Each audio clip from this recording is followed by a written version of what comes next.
Hello again, and welcome to episode number 3 of the VonDubCast. Today is kind of a little bit different episode.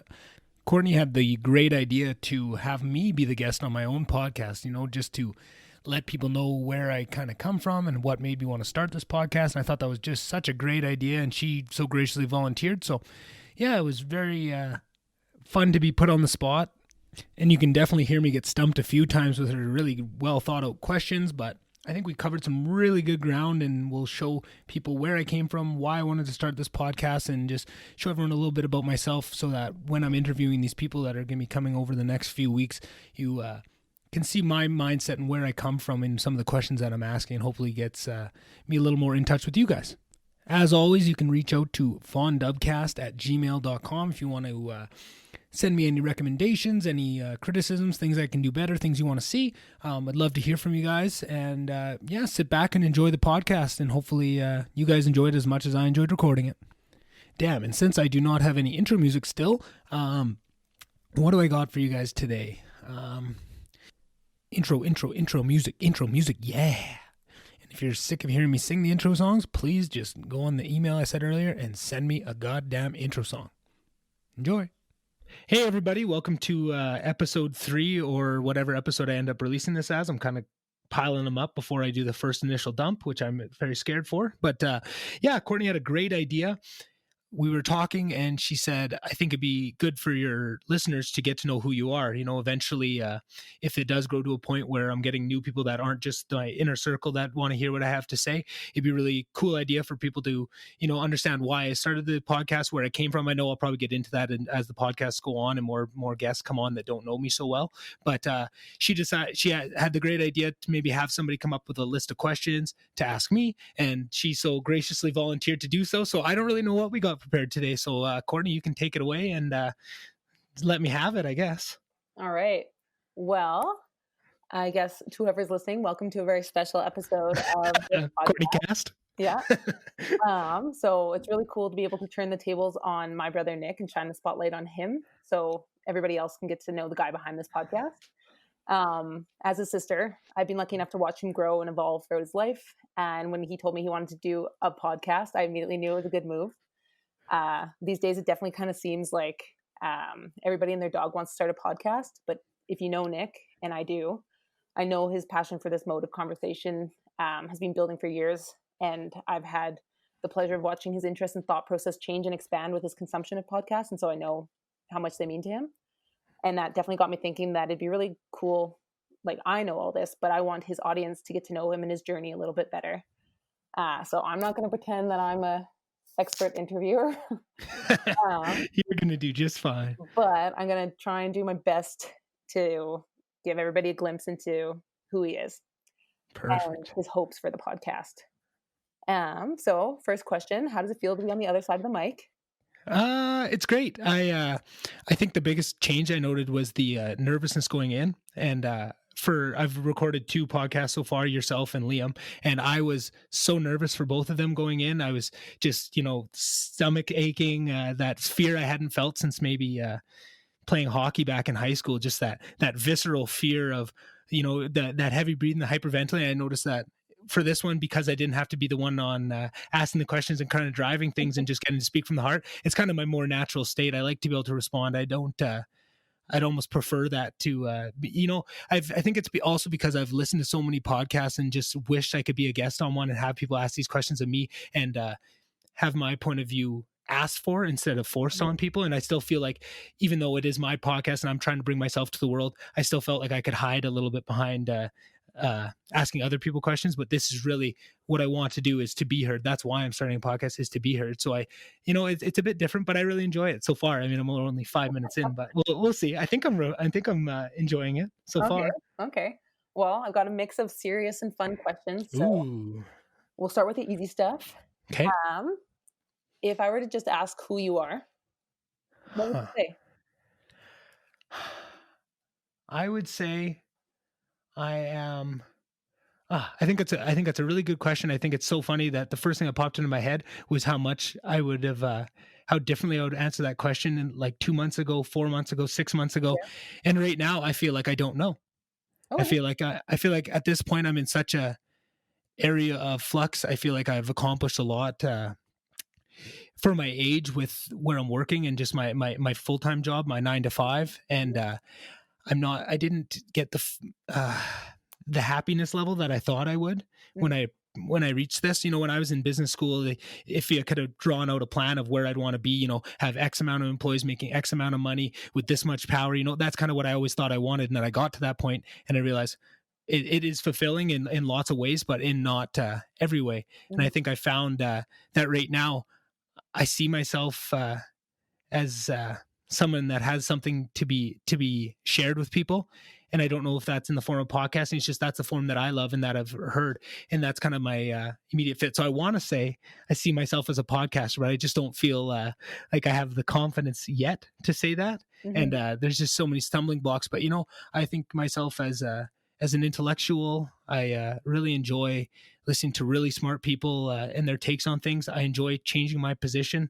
Um, I don't do it easily. I'm very stubborn, but I have a great uh, fascination with having someone be able to break down those walls. And I find because I am so stubborn, if someone can make me change my position, it's going to be from a really well thought out conversation and long form conversation like this. I think that's why I enjoy it so much, because Mhm. you can't change people's minds in 5 minutes. You need a long time to really delve deep and get into the nitty gritty of these subjects. And I think that's what I want to bring forward, because I've got to see that myself. I got to listen to these podcasts that have really changed who I am, spiritually. I think I mentioned on the podcast I did with you, like Pete Holmes' podcast that I think I've tried to get you to listen to, the spiritual side, because for so many years I was very agnostic, atheist, bordering on that. And I think in the last couple of years, with really having my horizons open with, a lot of Eastern mysticism, Buddhism, a lot of paths like that have really opened my eyes to, oh, you really don't have a clue what's going on. You shouldn't be so sure of yourself and just thinking people are so stupid for believing these other things. It's really opened me up.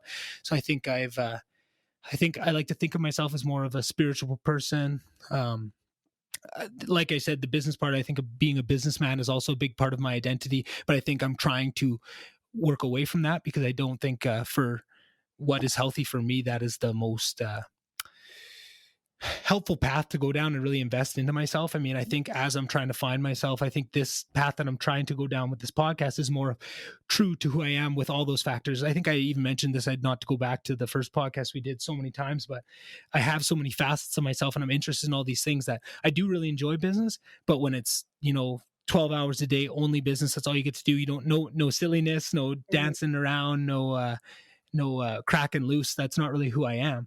And I Yeah. found this, I can still be serious, I can still have intellectual conversation, I can have spiritual conversations, but then I can joke around. And I think that's what I'm really excited for. I think the first couple podcasts I've had have all been more biased toward that intellectual side, but I'm excited to have people on like my friend Chase and my more goofy side Yeah. of what can bring out, and have some of those more funny ones too, because I do think that's a lot of who I am. And I think that's maybe the side of myself that's been the most repressed in the last couple of years, just because the business environment doesn't allow a lot of that. So Definitely.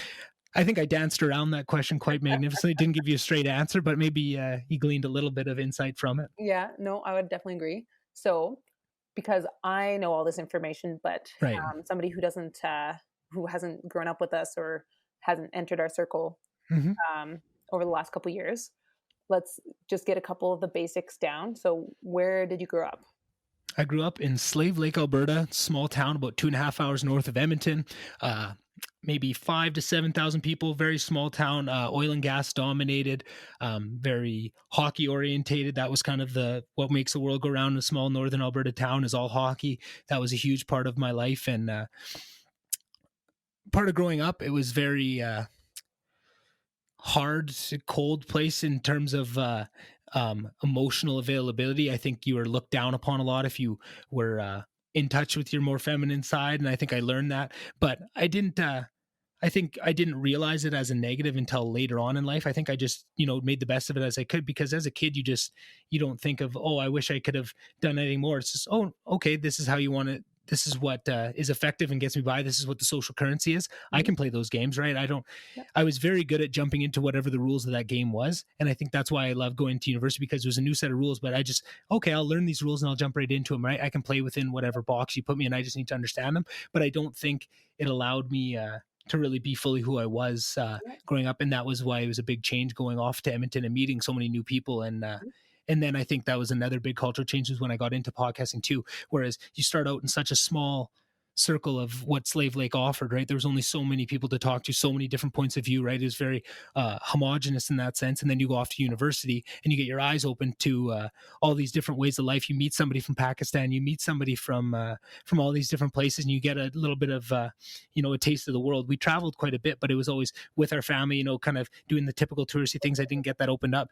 And then the next level was when I got into podcasting. I found, oh my goodness, not only was university a big step up from what was available in that small town of Slave Lake, Alberta, but there's so many people that are thinking on all these different wavelengths. If there's I think it helped me feel less alone. I think a lot of the times the way my brain worked was very different than lots of people, and I feel like it was always very frustrating, and it felt like I was the only one that thought of things this way. And then to hear some podcasts and get to hear people that just give you a little bit of representation. I know as a white person, it's pretty ridiculous to ask for some representation, but it's almost intellectual representation, right? Mhm. Of who you are as a person, right? It's not always people, we need female representation, we need male representation, we need people of color representation. It's intellectual too. And I don't think people see that as much, but I definitely felt that. And that was a big awakening in myself of, it almost gave me the green light to explore these more, non-traditional ideas, right? Before, you kind of stuck to the script of what everyone liked, and that was what got you by. You didn't make any waves, and it kind of gave the green light to, oh, no, you don't have to just take the status quo of what the news is telling you. You can think for yourself. You can stand up. You can have your own opinion. I think that was a huge game changer to me, and why I'm so passionate about this podcasting form, this long form conversation, because I saw what it got to do for me, and if I could ever do that for one person, if there's say there's someone like me out there that feels alone and feels like nobody understands them and nobody thinks of the world the way that they do, but it's very similar pieces of how I do would make them feel more connected with that. And I think that is what I would really like to get out of this podcast. Mhm. And I think that's maybe just tooting my own horn, but I think because I'm not depending on this podcast for money or for fame or anything, like I'm very comfortable with what I'm doing, and it's just for me and for the people that I'm hoping that I can help or reach out to, or at least connect or make them giggle. Sometimes, especially with everything going on in the world right now, that's where I get all my giggles. Listen to a podcast. It seems like it's hard to find a laugh these days, and everyone almost feels guilty about trying to make people laugh because everyone's in such a tough spot right now that they don't want to be looked at as insensitive. But I think that's the wrong way to look at it. I think that's what people need right now. They need humor. They need people to say what they're thinking and be honest. I think what's going around right now is just so much dishonesty. Yeah.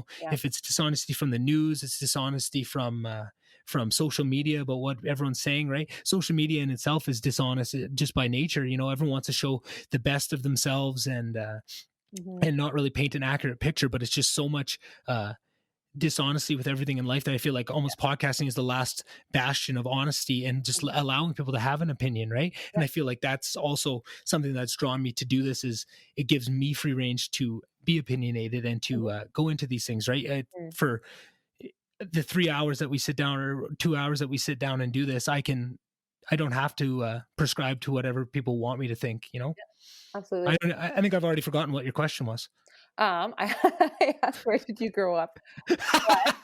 What a Uh, response to where you grew up. but Uh, but we'll hit on a couple things. So one thing that I just wanted to clarify, like when you mhm. say that like social media is dishonest, I just wanted to clarify like that you are concerned about virtue signaling and people not actually doing the work behind it, because there's some very important things that are going on right now, and I do think that it's bringing some very needed and necessary attention to some things. But your concern is that people are just saying that they're doing the work, or they're just saying things but they're not actually doing things.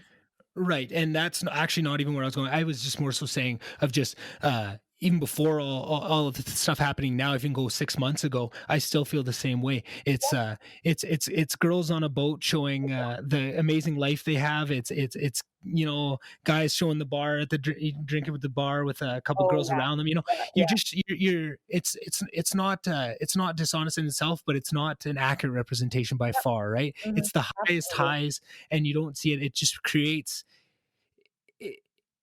like I said, I think a really important piece is that deeper thread that's past words of people that understand, right? And I think the most basic level, you may not be able to intellectualize it, but when you're being lied to, and when you're being people are being honest. So the human ability feel disingenuousness is amazing, right? And I feel like with the news flat out lying to people, with social media maybe not lying to people, but you can feel that something's disingenuous about what people are doing. It's Mhm. that feed, and everyone is so starved for honesty and for people to treat them like an adult and have an adult conversation. I think Yeah, that's why podcasts are blowing up. I think that's why people want it, because they absolutely. know I might not agree with everything you say, but I know you're not bullshitting me. Yep. Right. And I think that's what that's what I hold dear over everything else. And I think that's the lots of the things we're seeing right now is a consequence of that in one way or another, right? I think you just need to dig down a few layers to be able to see it. And I think most people aren't. And that's what I'm hoping to do, is trying to open some people's eyes to that, of what that dishonesty is doing.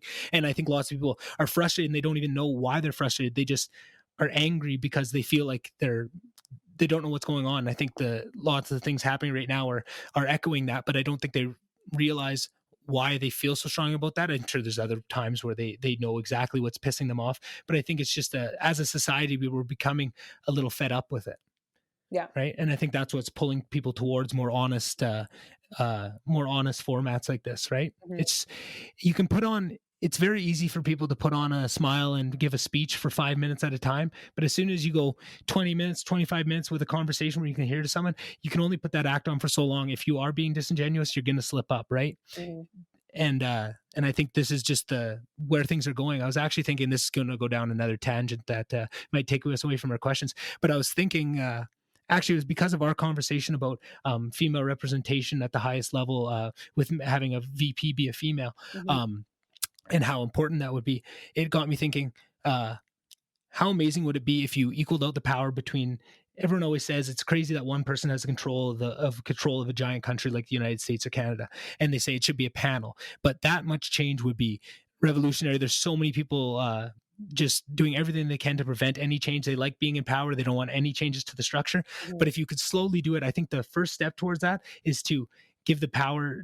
Right now the VP is almost an honorary position, right? But if you gave it power and then had once a week where you had to sit down for 3 hours with your VP and have a long form podcast discussion, right? You might be able the first couple times for 3 hours keep your politician's face on and not slip up. But eventually, if you have to do that every week for your 4-year term, you're going to really understand who these people are, right? And if that's one of the core tenets of what we expect out of our people, that's the accountability we expect, they're going to have to start running on that, right? Yeah. Not only you see the giant change it can have when someone like uh Bernie Sanders goes on Joe Rogan for 3 hours and people get to see exactly what he is. You may not agree with his policies, but you can get the feeling that he really cares about people and wants good for people, right? And that was a big change that let people see. And I think because of that, they're realizing the power. And I think the people that know they can't, they're scared of that. They don't want to go on for 3 hours if you know that you've done some shady stuff and you're just talking the talk and not walking the walk. You don't want to be sat in front of somebody with the pressure on for 3 hours, right? And I think that'd be an amazing change that could really, bring forth when stuff like this is going on. If you imagine if Donald Trump had to sit down with Mike Pence and explain his actions for in long form, just him and somebody else, it doesn't even have to be the VP, but I think long form I conversation would where you say you almost want the opposition. Like, you want Mhm. who's Yeah, or the opposition. But yeah, I just think that would turn into such a contentious thing that it yeah, doesn't even need to you're be right. contentious, right? Mm. It just needs to be I just in a don't want format it long enough. to feed into the agenda. Mhm. It's just what I'm so frustrated as a Canadian right now is to watch Trudeau do his speech every morning, but it's a speech, almost regardless of what he's saying. And if even when he is saying the right thing, sometimes it doesn't matter because it's so canned and it's so, it doesn't impact. We need someone to actually speak from the heart and take away the scripts of what the people of what the party, these finely crafted things of say this and don't switch these two words because that we showed that has a 12% better polling rate if you say it, free Canada instead of Canada is free, like just two words that are changed. It's just so disingenuous to all these people and they think that's what we want, but it's just, they don't realize it. And I don't think people realize it, but when you're being spoon fed these company lines, that's not what people want. And it's going to eventually turn people against it. Right. Mhm. Again, I forgot what you asked. Well, I was so you've messed up my order of things, so that's okay. So, I figured I would. yeah. So one of my questions down the line, so I was just gonna go through, like, some basic background stuff, but we've gone completely off the rails there. Sorry. That's okay. No, no, no, that's fine. But, one of my questions, after we got to know you a little bit more, was going to be what inspired you to start a podcast. But I think that you've touched on that very, Yeah, very well. and I think I to be honest with you, I definitely touched on it, but I think there's so many more reasons, and it depends kind of on what level you want to speak to. I think also part of that probably was growing up being the youngest child in our family, with all our cousins were older, everyone, and I always felt like I had something to say, and nobody wanted to listen. You were always the baby. Nobody, I felt like I could always help and have a really good opinion on this, and shine some light when people are disagreeing, and I could be that middle ground, because I always felt like I really connected with lots of people and could be that mediator in lots of situations, but I was never given the chance. So I think that's always been a part of me, that I think that's really part of who I am in baked, is just that drive to be heard, that I want to, I and I think that's what a podcast is, and I think that's what really drives me towards it. And I think it was exacerbated at different times. It was, as a child you felt that, and then when you go to university and you're told by the university that they don't want to listen to you, you're just a small cog, right? And no one wants to do it, and then you go into business, and I finally have that amount of power, and I have employees, and I think that secret, I don't think I was doing this rationally. I don't think I was intellectualizing what was going on, but trying to get employees and be not above people, but have that power and have people have to listen to you. I think I was, Mhm. but that's not what I'm after, right? And I think I thought that's what I was after, but even still, everybody has a boss, and you're still subservient to that. And I think that's always never really settled right with me. I don't think I do well with a boss. I think I can do well, and I can work around it, but at my core, being who I am, I think I have that free spirit that I don't like being tied down. I don't like having to be up at a certain time. I don't like having, and I think that's what I love about this podcast, is it's going to be, so I can do it when I want, with who I want, nobody telling me how to do it. I have pants on right now, but I don't have to have pants on, right? That's my choice. You know what I mean? Right. And, Yeah.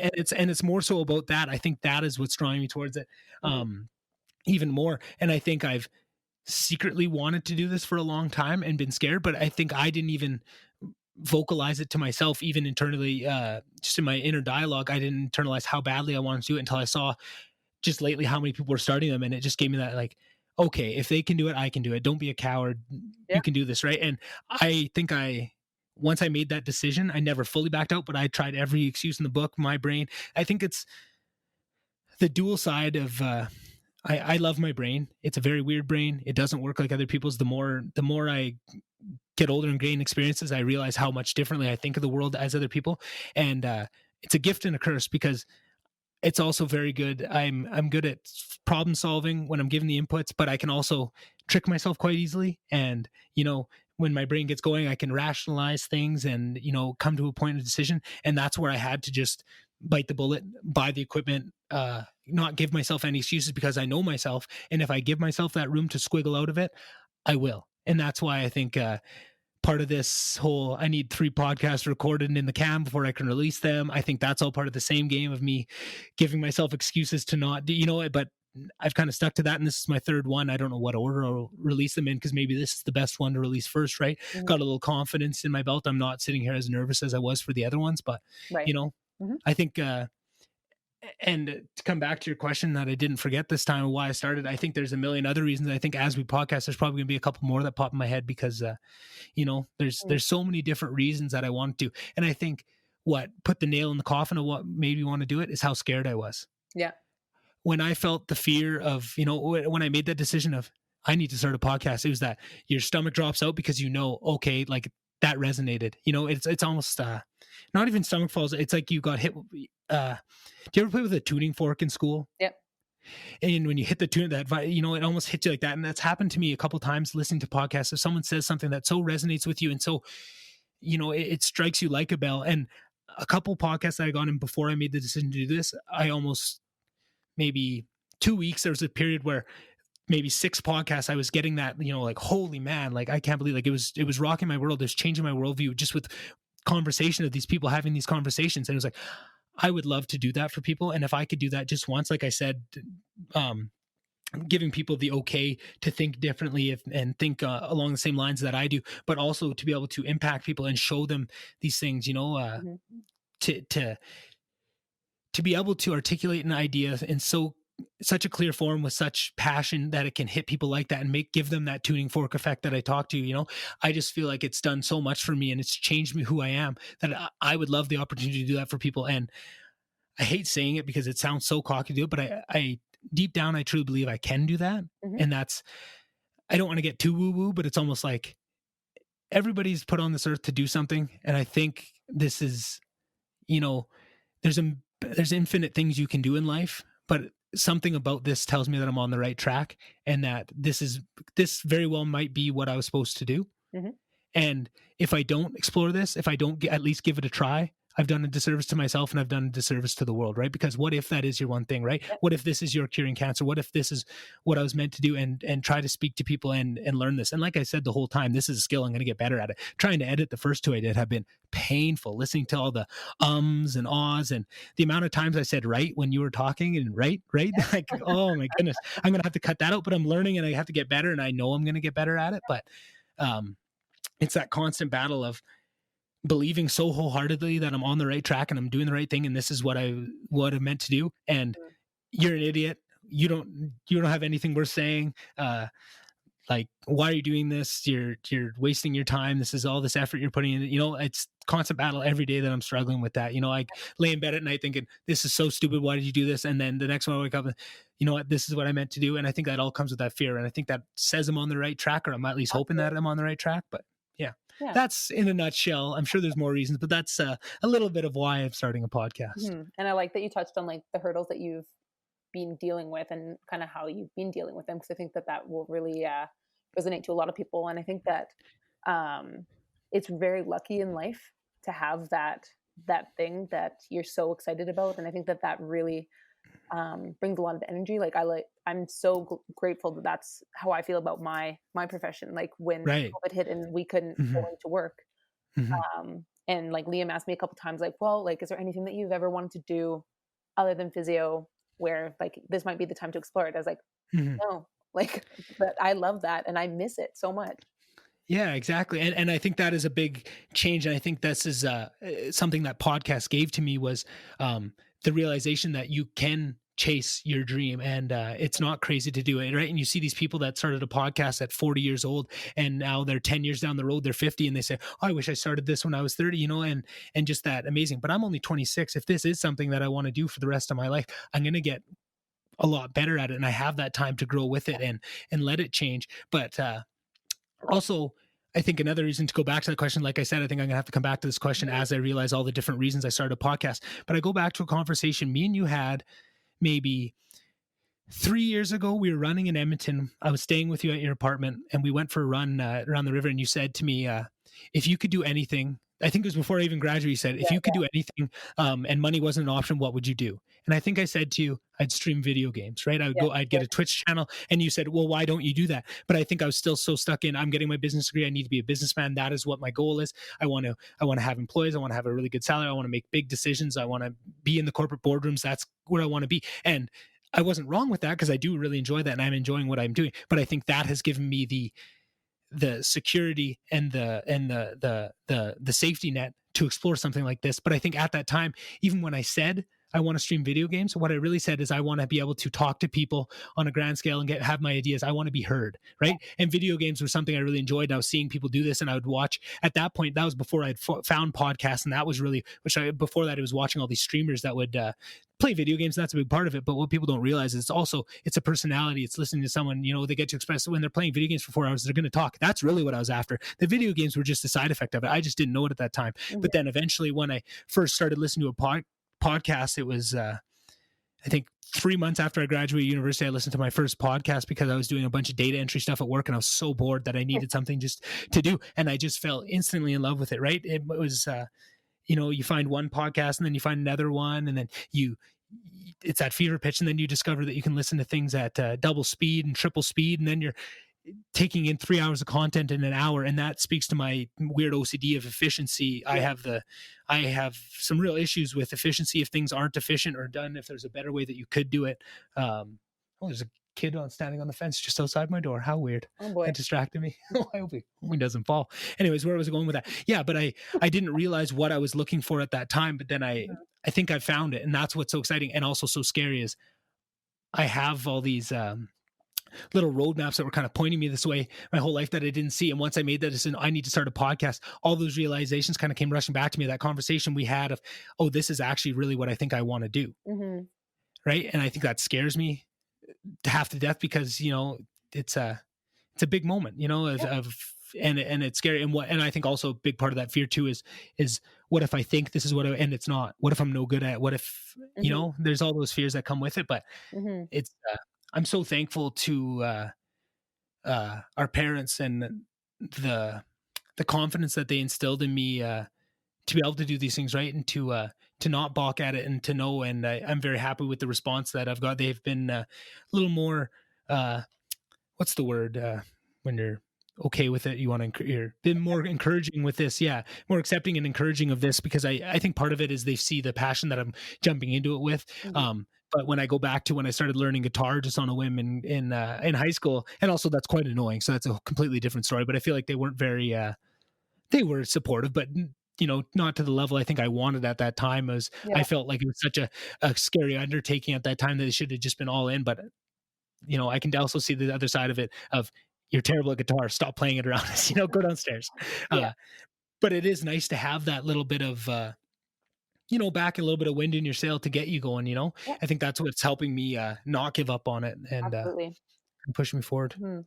And it's interesting, so I can remember that conversation very well, and I think Mhm. that, I don't know, I feel like you had graduated because Maybe it I was just remember that recent. conversation, Right, we had, yeah. I was about 6 months in. I think I was just I had done one winter up in GP doing this job, and it was just that whirlwind of getting thrown in without knowing what you're doing, right? Kind of figured out. I just got my feet under me. It was kind of yeah, in the summer. Yeah, you're right. yeah, You're right. You're and right. so what I remember from that conversation is remembering kind of thinking, um, if you'll let me share this, but, Of course. thinking that, like, you seemed a little like, I don't know what the right word is, a little flat, a little bit, flat compared to the person who I know you are. Like, you'd gone Hmm. from university where you were, um, really happy, really loving it, and then I had been worried about you going back to, Slave Lake just because it's a very different environment from university Hmm. where you'd really expanded, and then Right. you're being asked to,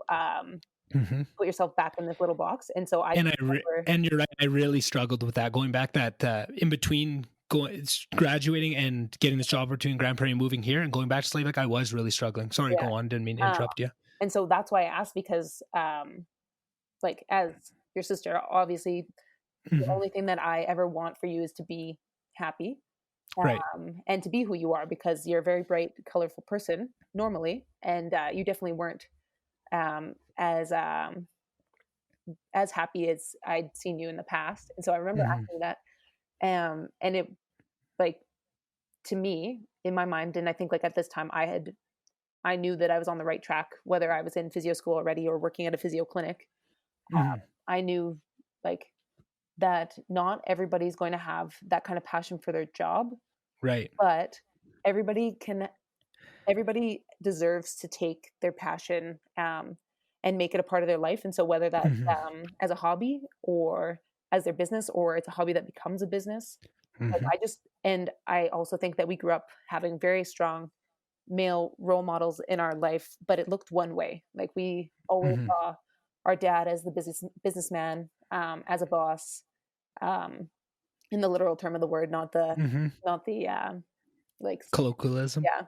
But that's what we saw, and I think that I was lucky because I'd never expressed any interest in that. I never had any expectation on wanting Right. to go into that, but I thought Hmm. that it was un unfair for you to be put on a track and locked in and have Hmm. to follow that no matter what it did to you and your happiness. And so Right. I think that that's what I was getting at, that I just wanted to make sure that you knew that I thought that you could do whatever you wanted to do and that Hmm. I would be open, like, like, I don't know the first thing about video games or streaming Hmm. or any of that, but I would be open to you trying that, and supporting you in whatever you tried. Hmm. And then I watched you go to Grand Prairie and you're put into a very high pressure position and you did very well.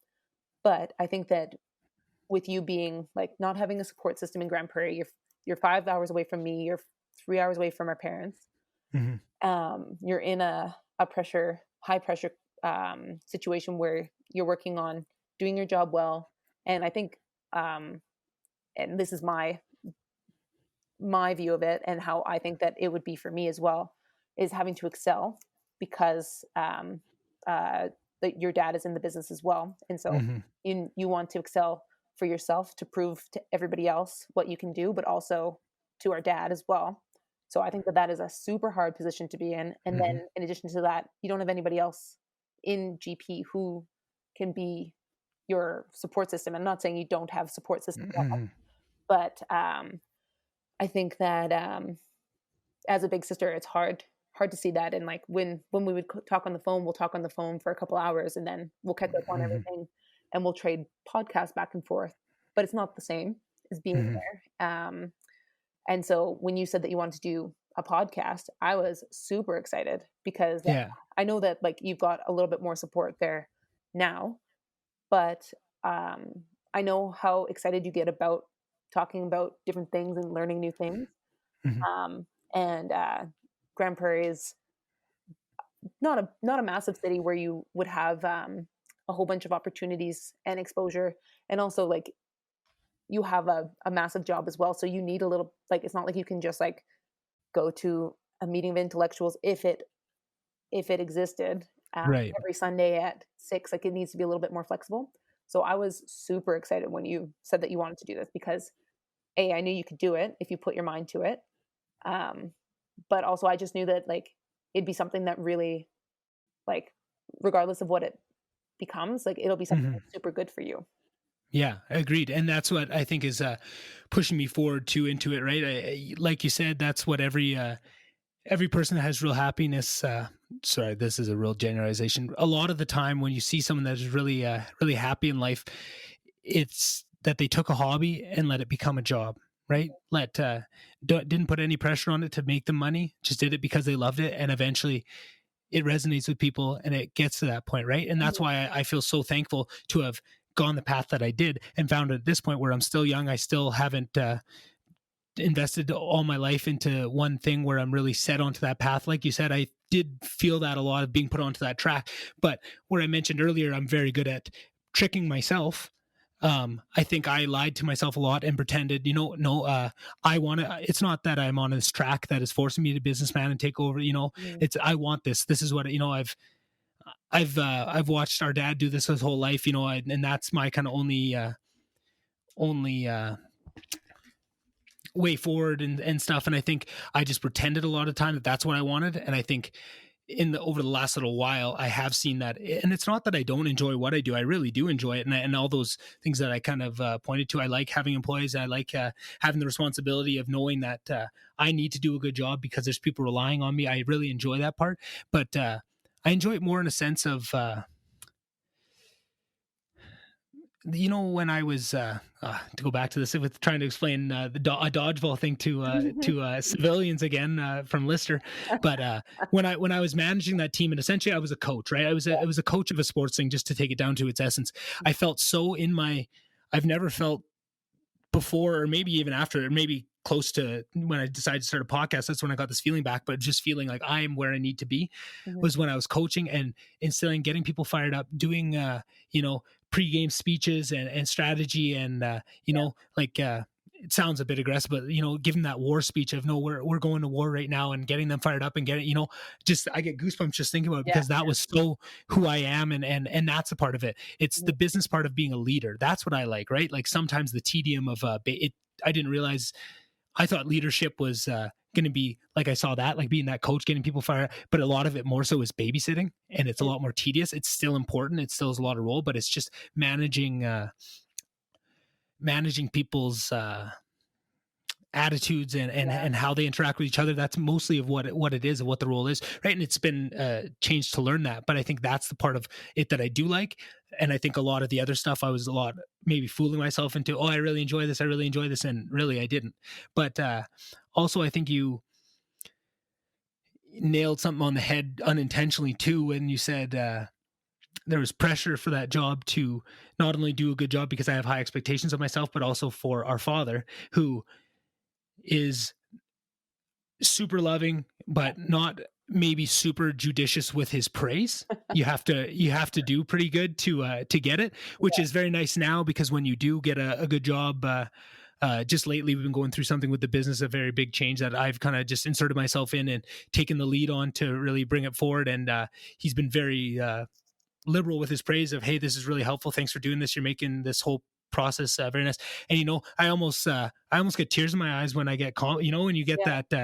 But I think a lot of that is that's what I've been chasing, and that whole goal of what I was doing was really great for myself and giving me, like I said, that safety net. But now it's the springboard to bring me into this, which I think is what I really enjoy and what I love. And this is, there's no part of this that I don't like, other than maybe the editing and the fear of trying to ask people on and that part of it. But that'll come with time, right? And if eventually I ever can get to the point where people want to come on and want to are asking me, I think that's going to turn the corner too. And then now the only one part I don't like is trying to ask people to come on and do this with me. Mm-hmm.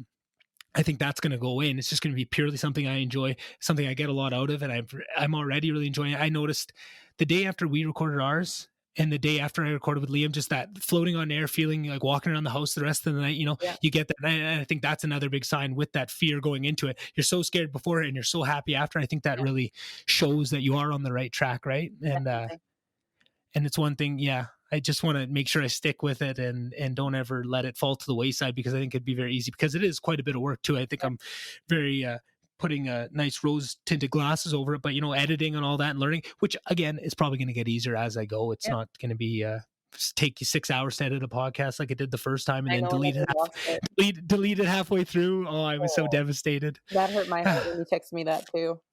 Yeah, but that's part of the learning process, right? You have to learn how you make your mistakes and to save things. That was my fault. I know better than to work 3 hours of work in a program without saving. I learned that in university, right? Yeah. That's just, you're learning those same lessons. And the fact that I went right back to it that night and kept editing and got it done the next day, that shows that that would be one of those rubber meets the road times of, okay, maybe this isn't for me. That just sucked, or it dampens your spirits with it. And it didn't. And I think that was very nice to see of, okay, another big roadblock came up and I overcame it, right? And I'm on the path to moving forward again. So, nice. Again, I think I've gone away from, I don't know what your question was. I'm not sure what it was either now, but fair. Let's, I was like, let's ask some easy ones, and we'll intersperse easy with possibly more meaningful ones. These are all just relatively general ones, but we can take them as deep as we want to. But just to lighten it up a little bit, if you had to eat one meal for the rest of your life, what would you pick and why? I mean, my initial gut reaction is to go pierogies. Yeah. Because I do love pierogies. Yeah. I feel like, okay, well, I got to know, does health come into effect with this? Or is it just, does it have to be a specific kind? Or could I say Subway, where I could get a bunch of different subs all the time? So I think I could probably eat Subway every day. Oh, I couldn't. Let's go a meal. I think I over Subwayed in undergrad, and now I don't like Subway. Fair. I definitely over Subwayed at some point in my life and had to make a conscious effort to scale it back, and now I barely ever eat it. But I don't know. Yeah, maybe pierogies, maybe pizza.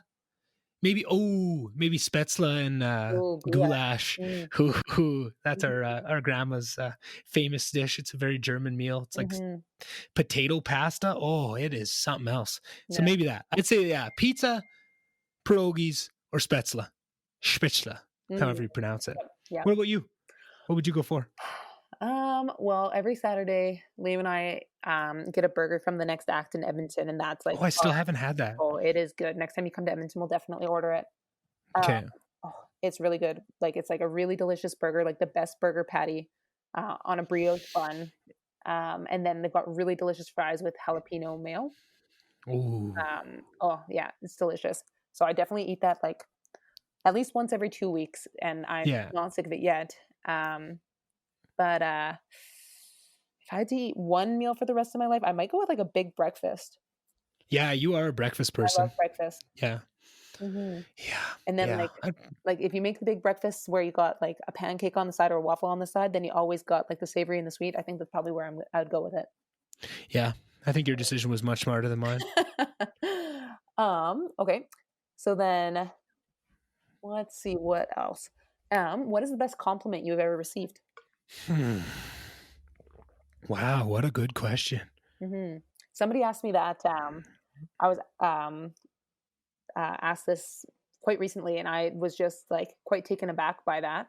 Um, and I was like, that is awesome. And I hope that now when I get compliments, I will store them a little bit more instead of just brushing them off, because I think that in our society we do that a little bit too Hmm. often. And I think that Hmm. we really need to acknowledge the person for what they said, Right. what it means to us, and to hold on to that, because I think that we Hmm. really shouldn't be brushing these things off. We should be taking them to heart a little bit more. Yeah, yeah, and I do quite agree with you. You're right on the money with that. I do realize that I can't think of the best compliment I've ever gotten, but I can give you a small sort of one that has stuck with me. Hmm. So I remember being maybe 15, 16 years old after a hockey game, going into the showers, and one of our friends that you know your friends into, I don't want to say their name just in case, said to me, I was just singing all kind of offhand, just in the shower, not saying, and he actually turned to me, and I knew he comes from a musical family. You might even know who it is from there that I played hockey with. And he said, like, very honestly, and usually a locker room is all just chirps and jabs and meanness. It's all within the confines of fun, but for him to just drop all that and just to genuinely say, he said, you know what, you actually have a very nice voice. And that stuck with me to this day, because I think that was the first person you don't know if you're any good at anything, right? And you don't know how your voice sounds there, but that was the first time someone had actually complimented me on my singing. Yeah. And I think that put me forward. And I think that started me on the path of learning guitar and starting to sing more around people. I Mhm. still don't think I'm all that good, but I just remember that one compliment. Still to this day, I can picture the locker room, the shower itself, Mhm. uh, and it did really stick with me, and I see that's where I know what you're saying is we do have to take those to heart a little bit more, and bring them with you. That's fuel to move forward, and I do that, and that's why I'm so surprised I can't think of any other really good ones Mhm. that that I have. Maybe I'll keep thinking of that one. Mhm. I'll keep thinking of that one as we go, Mhm. because I definitely have a better answer to that. But And I think what about that you? well, I was just gonna say, I think that it's a really good prompt um, Hmm. for people, because like once you hear that, and like I think that for most people it does resonate with them. Like they hear that and they're like, oh wow, like that actually, um, like I actually felt that, and like I know that there's a good answer to this, but I just don't like I don't have it on me right now. Hmm. I was just seeing if I could find it quickly, because like um shortly after shortly after some whoever it was um said this, um they said, you know what you should do, you should write it down. Like once you have something, and it might Hmm. not be your one forever, but you should write it down and put it somewhere where you can see it. Maybe not every day, but like um That you can go back to. yeah, that you can go back to, a little Yeah. bit of a touchstone, like um Wow. and so I wrote it down with the intention of putting it somewhere, and I can't find it, but it was something along the lines of like um, being a healthy role model and good at what I do, and having helped somebody along their health journey. Hmm. But yeah, I wish, like, and it was said really eloquently, and it just like it was very Yeah. it really spoke to me. But I think like as of recently, like I had somebody who came in and they were a little bit guarded, um, and they had a reason to be guarded, and they said like, this is the condition that I have, are you comfortable working with me?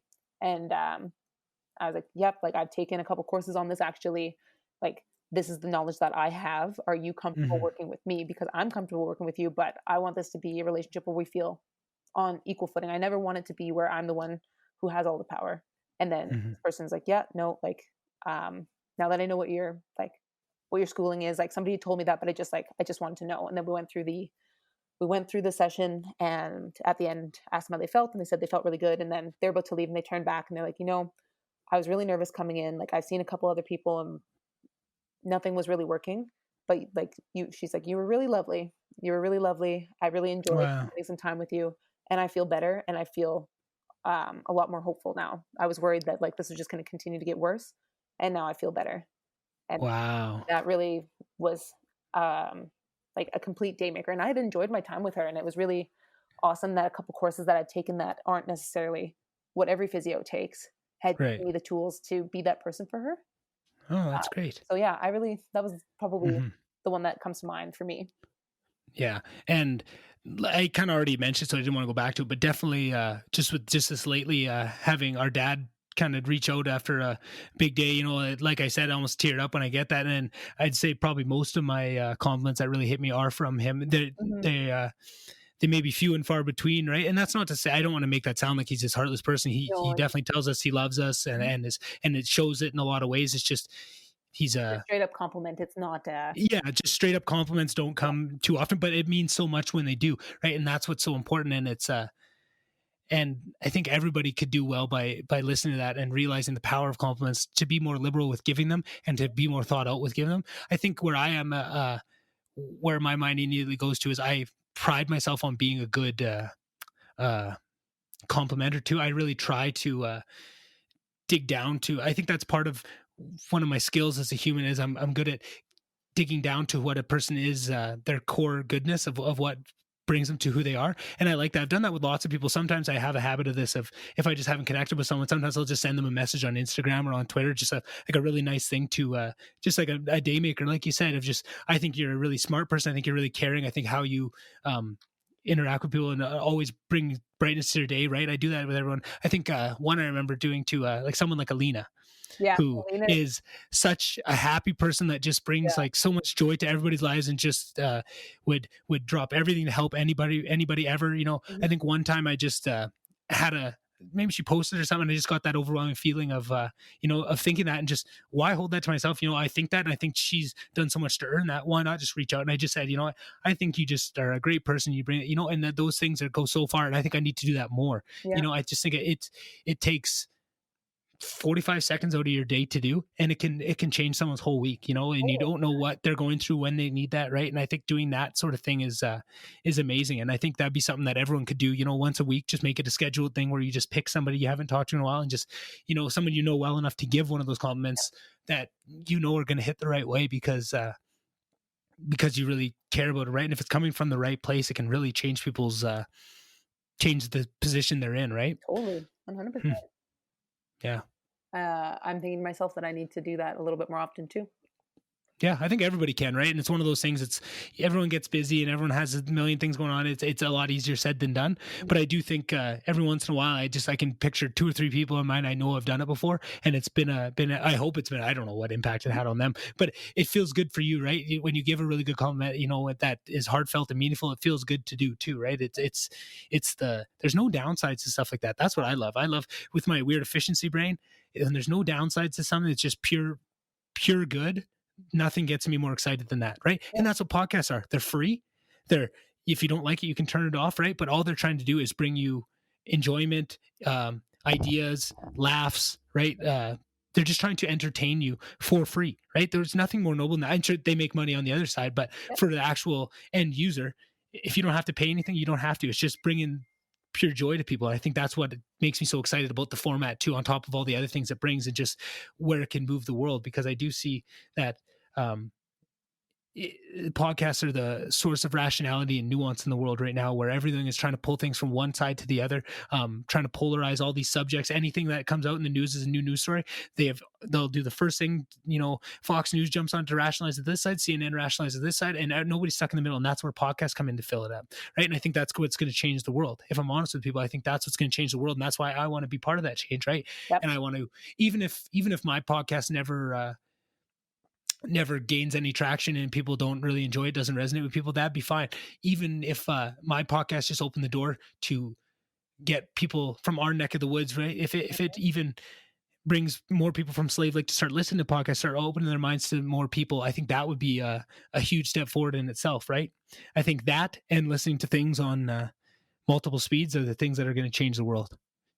mhm, I, yep, I think uh, I think people getting into more long form information and being able to realize that the brain can process things about 4 times faster than we speak. And you don't need to listen to things on 1 times. If you train yourself, I love listening to things on 2.5. I think it's the most amazing thing since sliced bread. I know you've heard me wax poetically about this for hours and hours, but mhm, and I almost my initial instinct was to put it in the intro of all my podcasts and just to remind everybody try and listen to this on 1.5 speed, like I just put in that. But I feel so passionately about that. Like I think it actually is going to change the world, right? When you can, everybody wants this content and wants more time for these things, right? And they don't understand that we're not using the full power of our brains to take these things in, right? Mhm. If you can try, just put it to 1.25 speed and then try it and see that you got everything out of it that you would have got on an hour, right? And everybody or on one time speed.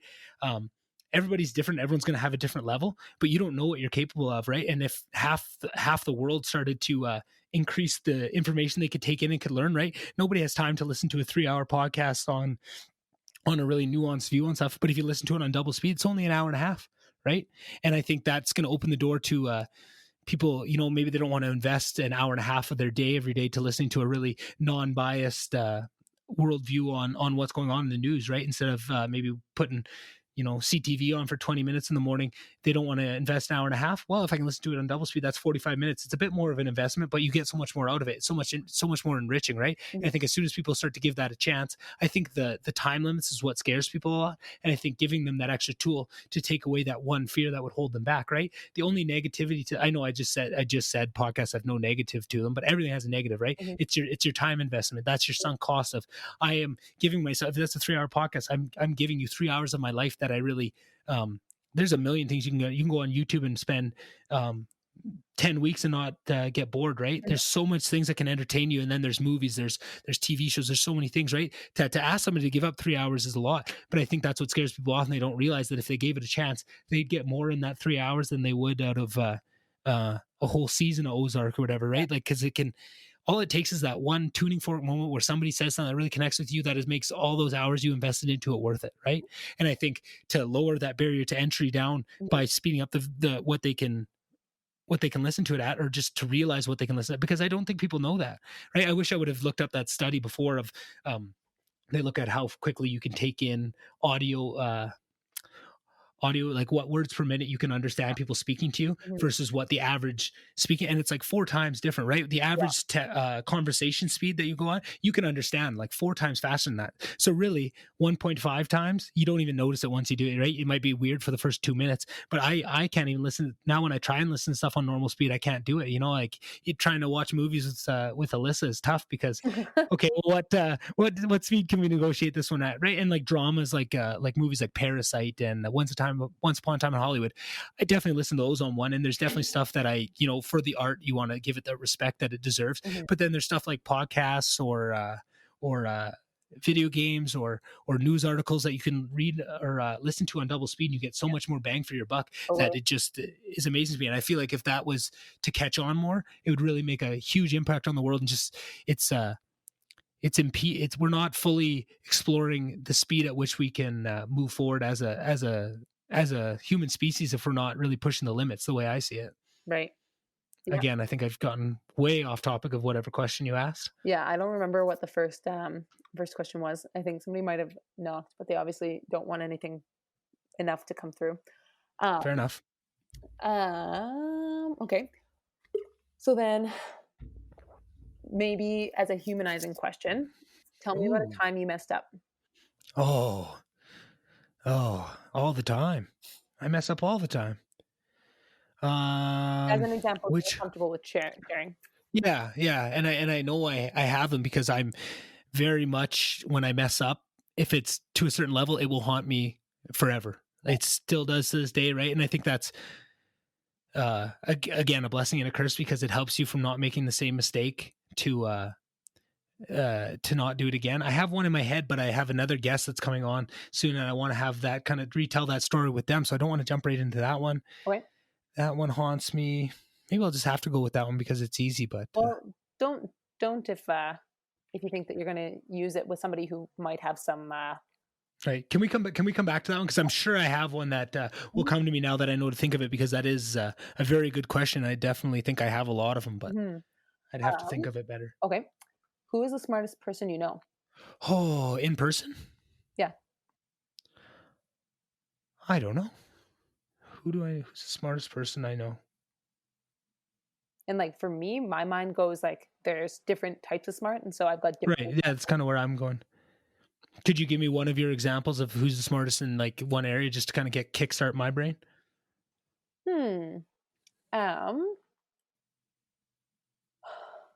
like I think about one of my mentors in physio. Um, Right. her name is Blaine, and she's just like such a badass. She knows so much. She's so brilliant. She's so good at what she does. Hmm. Um, and and obviously, like I have a ton of physio mentors, and people who I Hmm. really appreciate, like my bosses Ari and Aaron are brilliant as well. But especially as a woman, like seeing like her as such a like a master at her craft, but not somebody who comes off as arrogant. Like she completely um, she knows that like she doesn't know everything. She's willing to learn. Um, Hmm. she just does such a good job of being involved in the community, involved in the research, involved in the um, like transcription of research to practice because that's very very slow in science in general and healthcare.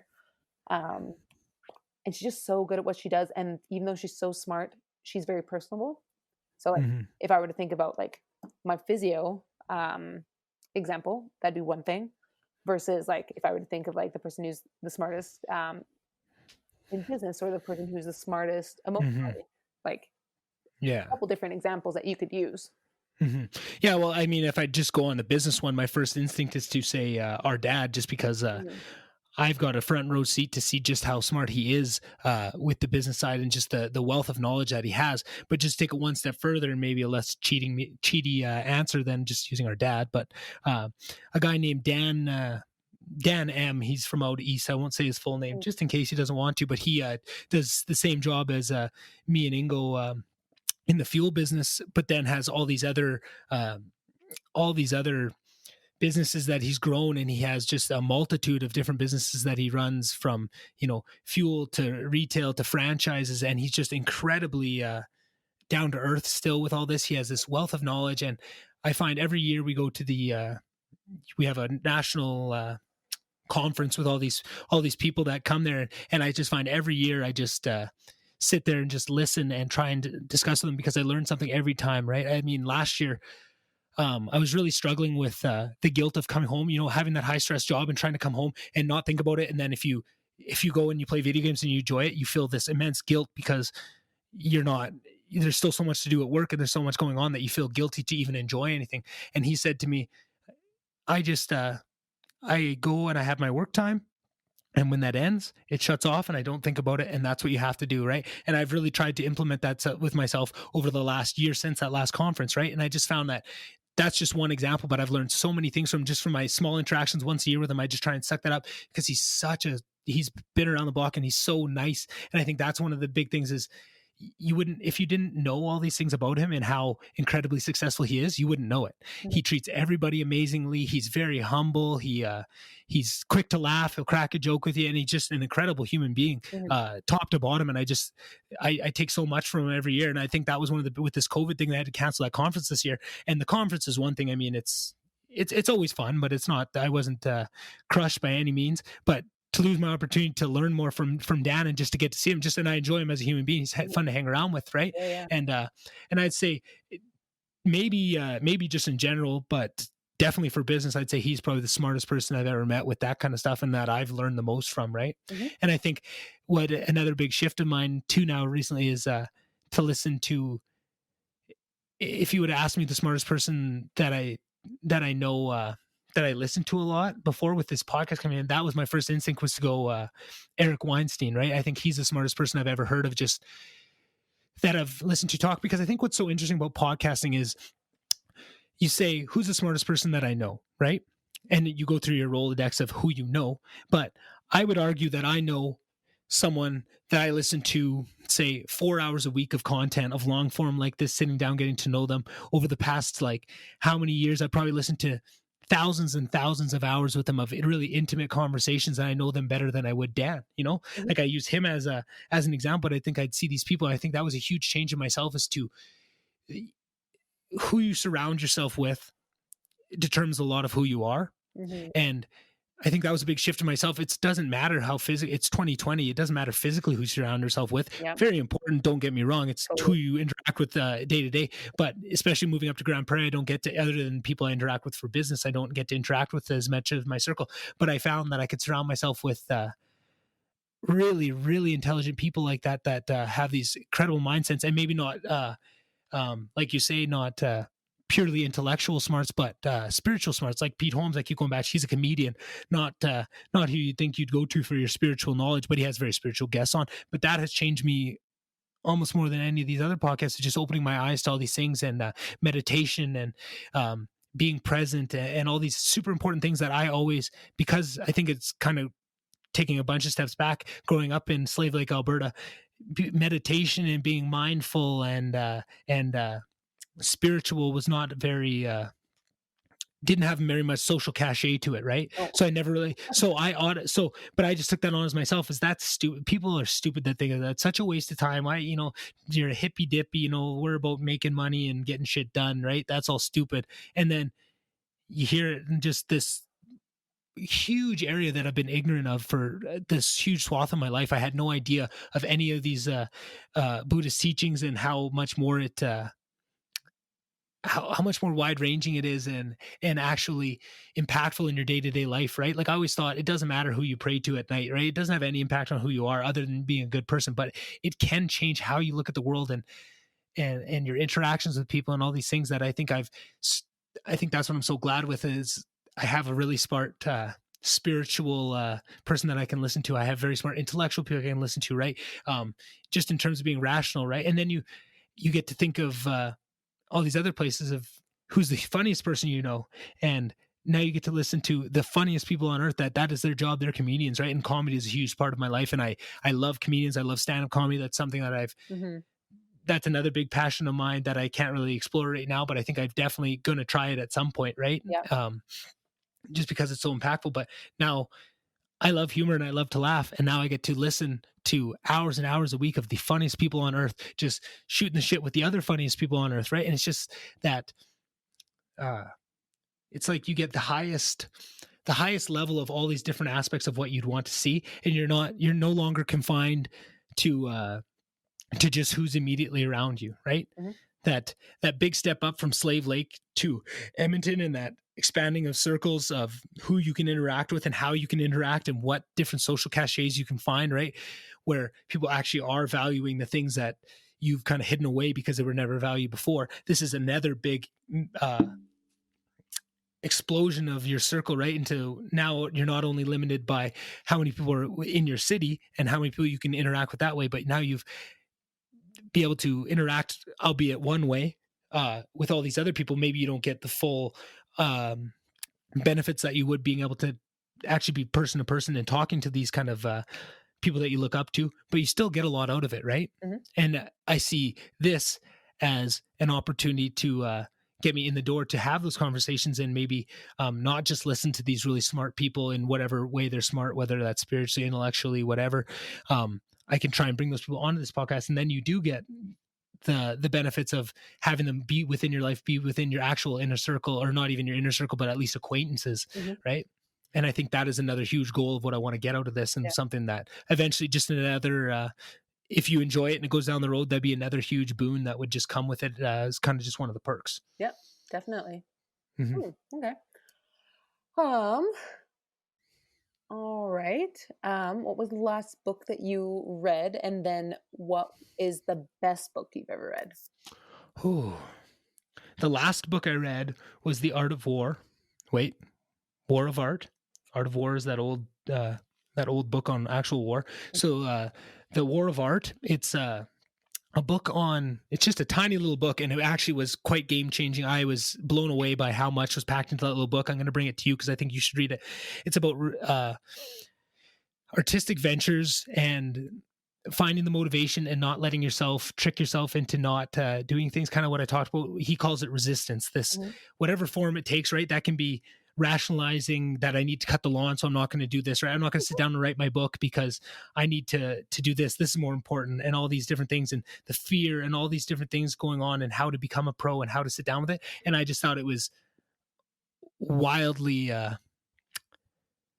not entertaining, but valuable. I got so much of it in a book that I probably read in 40 minutes. I've never gotten that much out of a book that's that short and that small. And I just gave it to Alyssa, and she read it too, and it's very very powerful for the size and just what it talks about. It just, it felt, that tuning fork moment. I felt like you're just, when someone says something that makes you feel so heard and so understood, that you just one of those things where I would never vocalize this because I would be so scared that no one would ever understand, and someone says it and you go, that feeling. I felt like every time I turned the page, I was just getting hit with that, and just over and over like a gong of just like, oh, Very this makes cool. so much sense. This is exactly how I feel. This is, you nailed it on the head, right? Like perfect, perfect, perfect, page after page. And I was blown away by it. Mhm. And then the best book I've ever read. Um, And you can put those into categories too if you want, because I feel like I know what one yeah. comes to your mind first, and that might not be. Well, Harry Potter's got to be. I mean, probably read the whole Harry Potter series, like 1 to 7 or whatever it is, 30, 40 times, Mhm. right? Like it is almost more meaningful to me than any other book or piece of just Literature. Yeah. entertainment, right? Literature. Um, but then there's also, like we talked about, I think in the last podcast, or maybe no, I talked about with Liam, the unincorporated series. I thought Oh, yeah, that's a good one. that was very, just the science was amazing.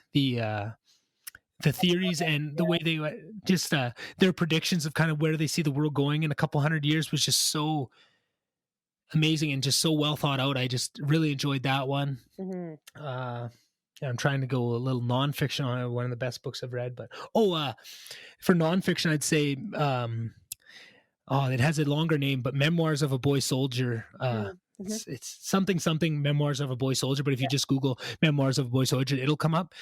Somehow I ended up with that book when I was in, I think, junior high, and read it, and it's I about feel a like boy soldier in yeah. Sierra Leone that gets taken away from his family and has to become this boy soldier, and they give them drugs and guns and kind of teach him, and then eventually they get him out and he becomes they take him to America and he speaks at the UN and stuff. It's just this amazing story of just what he went through, and I thought that one was game changer. I have to read that one again now that Yeah.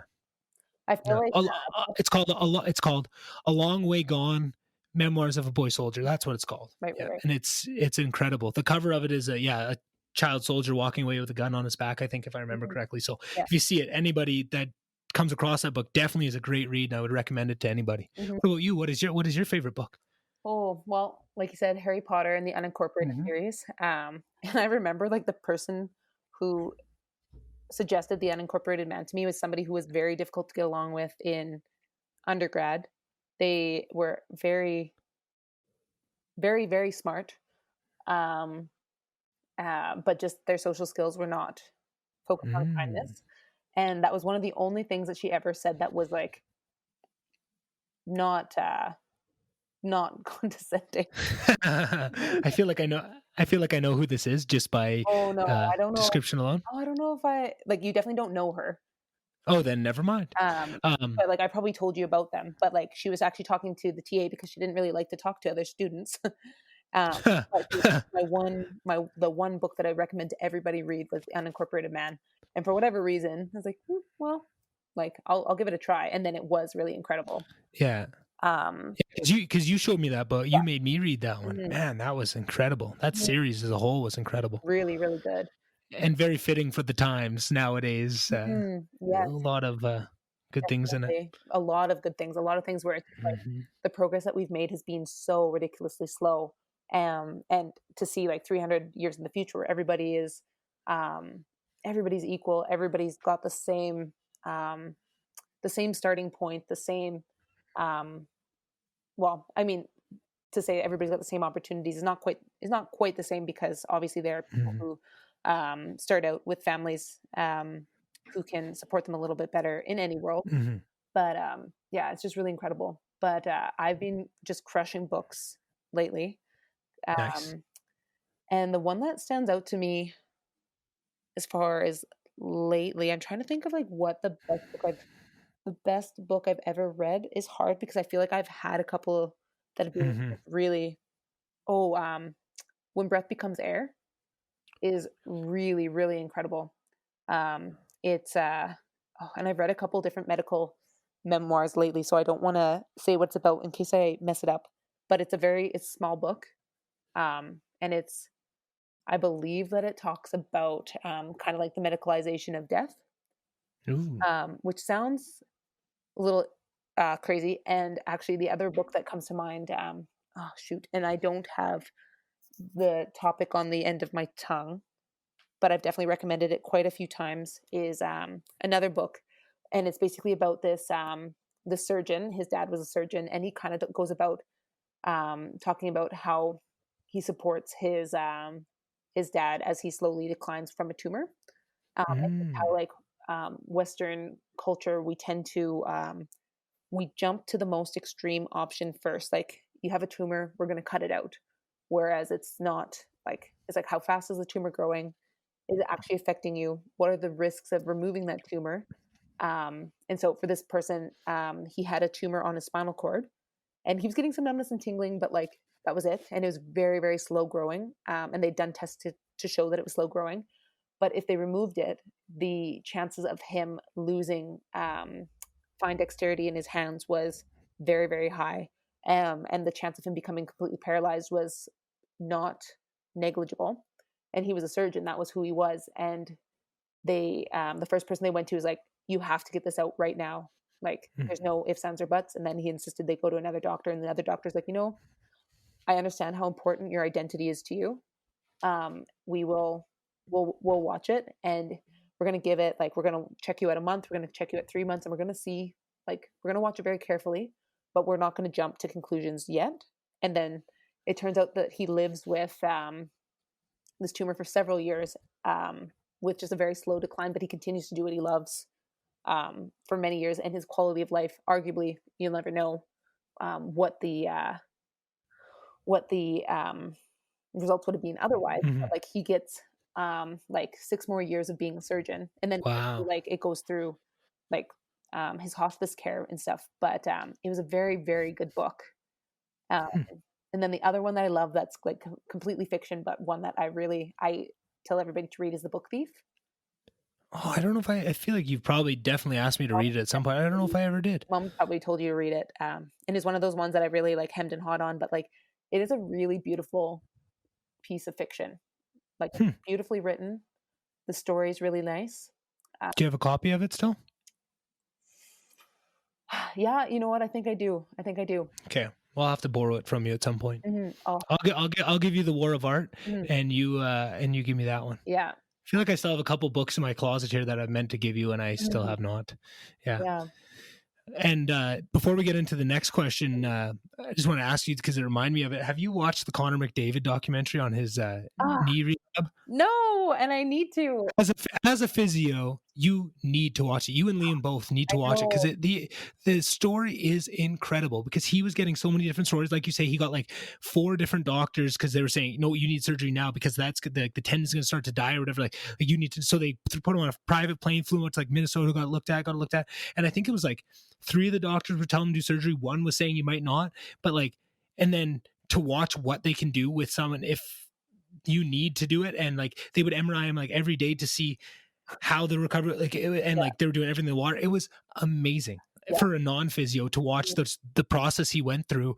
The only knock on the documentary I have to say is, as an Oilers fan that had to watch him go into the boards like that and see him get that injury, you don't have to replay it about 600 times in the documentary, because it makes me physically ill to watch him go into the boards.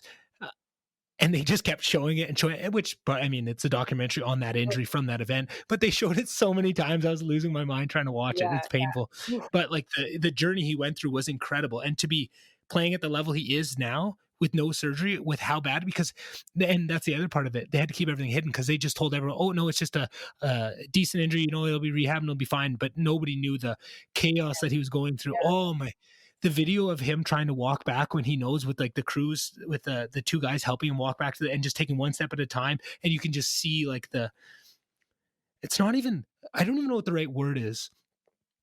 It's not, it's not sadness. It's not pain. It's that I know I'm injured really badly. And I know, and it's almost just the effects of, it's not even the pain of the injury. It's like the consequences of what this injury is going to mean.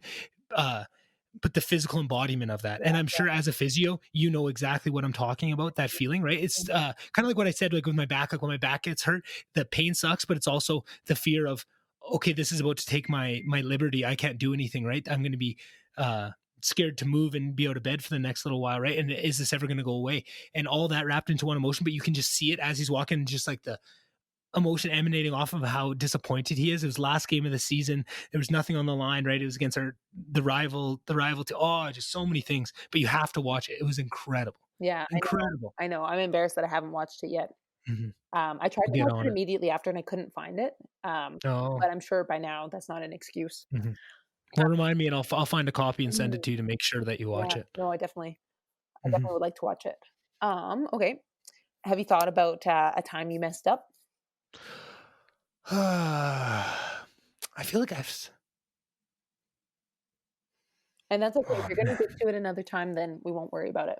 Yeah, yeah, I have one in my mind that I can do that still haunts me to this day. It's just an interview that I really messed up, but there's more to it surrounding it that, Okay. I wanna talk about with that person, but I know that one still haunts me to this because this week I was pacing around my house thinking about how Mm, stupid I felt about it, when you just make those decisions that are yeah. just, ugh, Mhm. any whoozle woozle. What is something that people seem to misunderstand about you? Oh, good question. I think, I think definitely the piece of me that is so obsessed with efficiency. I think I might have a bit of OCD too, because I also have very weird things with how I line things up with spatially. Like everything has to be within a grid of like where I'm sitting. I always have to sit in with the grid of my laptop with the outside edges with how the desk goes and everything, how I arrange things. So I think it comes with that too, but doing things in the most efficient way. Um, if it's done inefficiently, like if you took 2 trips to the house with the groceries, like, everyone says that, but to me it's on a whole nother level, and I get so angered when it's inefficient and that people don't understand it, and people don't get sometimes why I get so frustrated with seemingly mundane things, but it's when there's such an easier option right in front of you. And I think it's also misunderstood as laziness sometimes. And I think growing up, that was a lot of the time was, we were doing things the way that they were told. Going back to our dad, he had a set way of how he wanted things to do. But if I had my own way that I thought was more efficient, I didn't have my say. And I think, again, I want to be heard. I had always my ways of doing things that I think are better, but I never had that option. It was, I don't care if that's better. This is the way we're doing it, right? And I think that was always something that came with me. And I still think to this day that that's very misunderstood. But I'm starting to be able to. But also, I think a part of that was I didn't understand where it's coming from. I think this is only within the last couple of years that I've gotten to the point where I can look back and I have done the deep work to look inside myself and try and see where all these things are coming from. And I'm starting to realize that, and that's helped me to be able to vocalize it too. I know that's something just breaking down the fourth wall of something with relationships. Is that something I had to learn? If I'd be frustrated at times and I didn't even know why I was frustrated. I couldn't articulate my own feelings well enough to be able to have people understand. I feel like just within the last couple of years I've been able to, I'm still struggling with it. It's always a thing you're working on, but I've gotten a lot better of, maybe I'll be really angry and I'll snap or something, and then I can come back 10 minutes later, explain, okay, this is why I got to that point. I was frustrated over this and this. Mhm. I know that's still unreasonable, and that doesn't give me the excuse to do it, and I apologize, but this is kind of what I'm thinking. And I found that is huge. And not only with relationship, but with business, I've been able to go back of, this is why I'm frustrated, and be able to understand enough about myself to go back and Mhm. retrace all the ways that I got to the decision or the anger, and be able to articulate that to people. And I think that's been a huge step forward just with my own personal growth Yep. of getting to that level. I think that's just within all, there's a saying, to know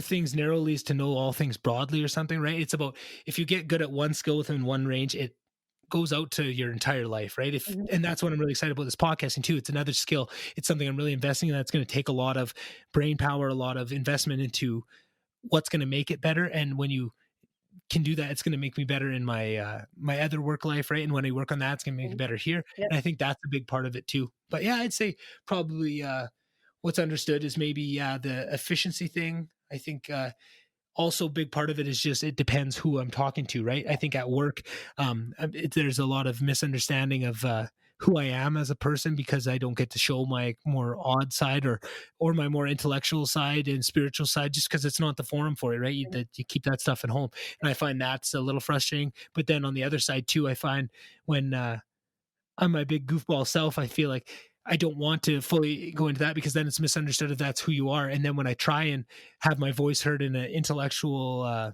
conversation of trying to get a really major point across, I feel like I've done a detriment to myself by being so silly that people still see me that way, Mhm. right? And then I've lose my validity when I want to actually have a Yeah.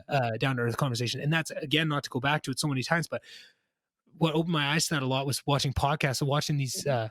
comedians be able to be so jokey and silly, but then to switch gears and have a good conversation that you maybe do some taboo subjects and be able to have a really nuanced point about how it is and be able to have that, and people don't just throw it away because you're a goofball, right? And I think that's something that really showed me, oh, you can have both sides, and you don't have to just be totally onto one side or just show one Mhm. aspect of yourself. You can be more well-rounded, and it's not going to have people run for the hills, right? And I think that's been a big realization. Mhm. Awesome. What about you? What would you say is misunderstood about you most? Hmm. I have a guess, so after I can give my guess of what I think yours would be. I don't know. I think that it used to be that I was very shy. That's what I was going to say. I don't know if people still see. Yeah, and that's what I was going to say. I think that used to be, but I think you've kind of grown past that Mhm. with who you are now. I think you've kind of put that in the rearview mirror, as far as I've seen. With most, just from trying to watch other how you interact with other people, I don't see them see that side of you. Mhm. Even though in our family, I continue to be talked over Oh, all the time. 100%, 100%. And that's same with me now at this point. And that's what I found myself getting very frustrated at the last few family gatherings, because I'm at a point in my life where I've been very successful. I have, you know, just some things that if you take away the fact that I'm the youngest, I'm pretty successful in there. And I think I would have a little bit of cachet to have my voice be heard, but everyone just looks at me as still like the baby of the family. No one wants to listen to what I say and just kind of laughs it off or whatever. I can't be I'm never taken seriously. And I think that's, yeah, I think the argument I was trying to make earlier about being heard, it's less about being heard and more about being taken seriously. Yeah. No. Right. And I think that's why I have such a big hang up, as you know, about recommendations. Mhm. I feel like I value my recommendations to people so highly because I don't give them out willy-nilly, right? Like I got such immense pleasure out of watching the movie Parasite and loving it so much. But then there was a couple people I reached out to, and one of them, Simon, who I'm gonna have on, he said, it's that good. Okay, I'll watch it. I'll watch it tonight. And he watched it tonight. And I got so much pleasure, almost more so than really finding a movie I love, of someone being able to take my recommendation right away, jump into it, and getting pleasure. And then he texted me back and said, "Oh, it's such a good movie. Thanks for, I love that more than anything." And I think what's the best way then to Mhm. have people uh, given enough time and enough hours in somebody's ear, they'll trust you with those recommendations, right? And I think if I can do a podcast, have people listen to me, understand where I'm coming from and kind of how I look at the world, and to know that if I do recommend something like The Unincorporated Man or Parasite as a movie, Mhm. right? They understand that cachet, and to be what is the word I used before? It's not heard, to be I just said it. Understood? No. Anywho, Appreciate it. I said it. Appreciate. Yeah, that's. I don't think that was the word I was using. Anywho, Mhm. I think that's a huge piece of it, and I think that's. Mhm. What was the question again? I almost forgot it. What is something people seem to misunderstand about you? Oh, right. Yeah, yeah, It's interesting. yeah. Now I can't think of like I can't. Any for yourself? No, no. Oh well. Yeah, no. I like to think that I'm very lucky that um, most things. I think I'm fairly fairly Understood. yeah understood. Hmm. Okay. What is your favorite color? And I know what it used Favorite to be, color? but You know what it used to be? mhm. I don't have a favorite color, if I'm honest. And I want to answer that honestly. I don't really care, but I feel like it's for a different reason than most people would say. It's just because I'm so colorblind Oh yeah.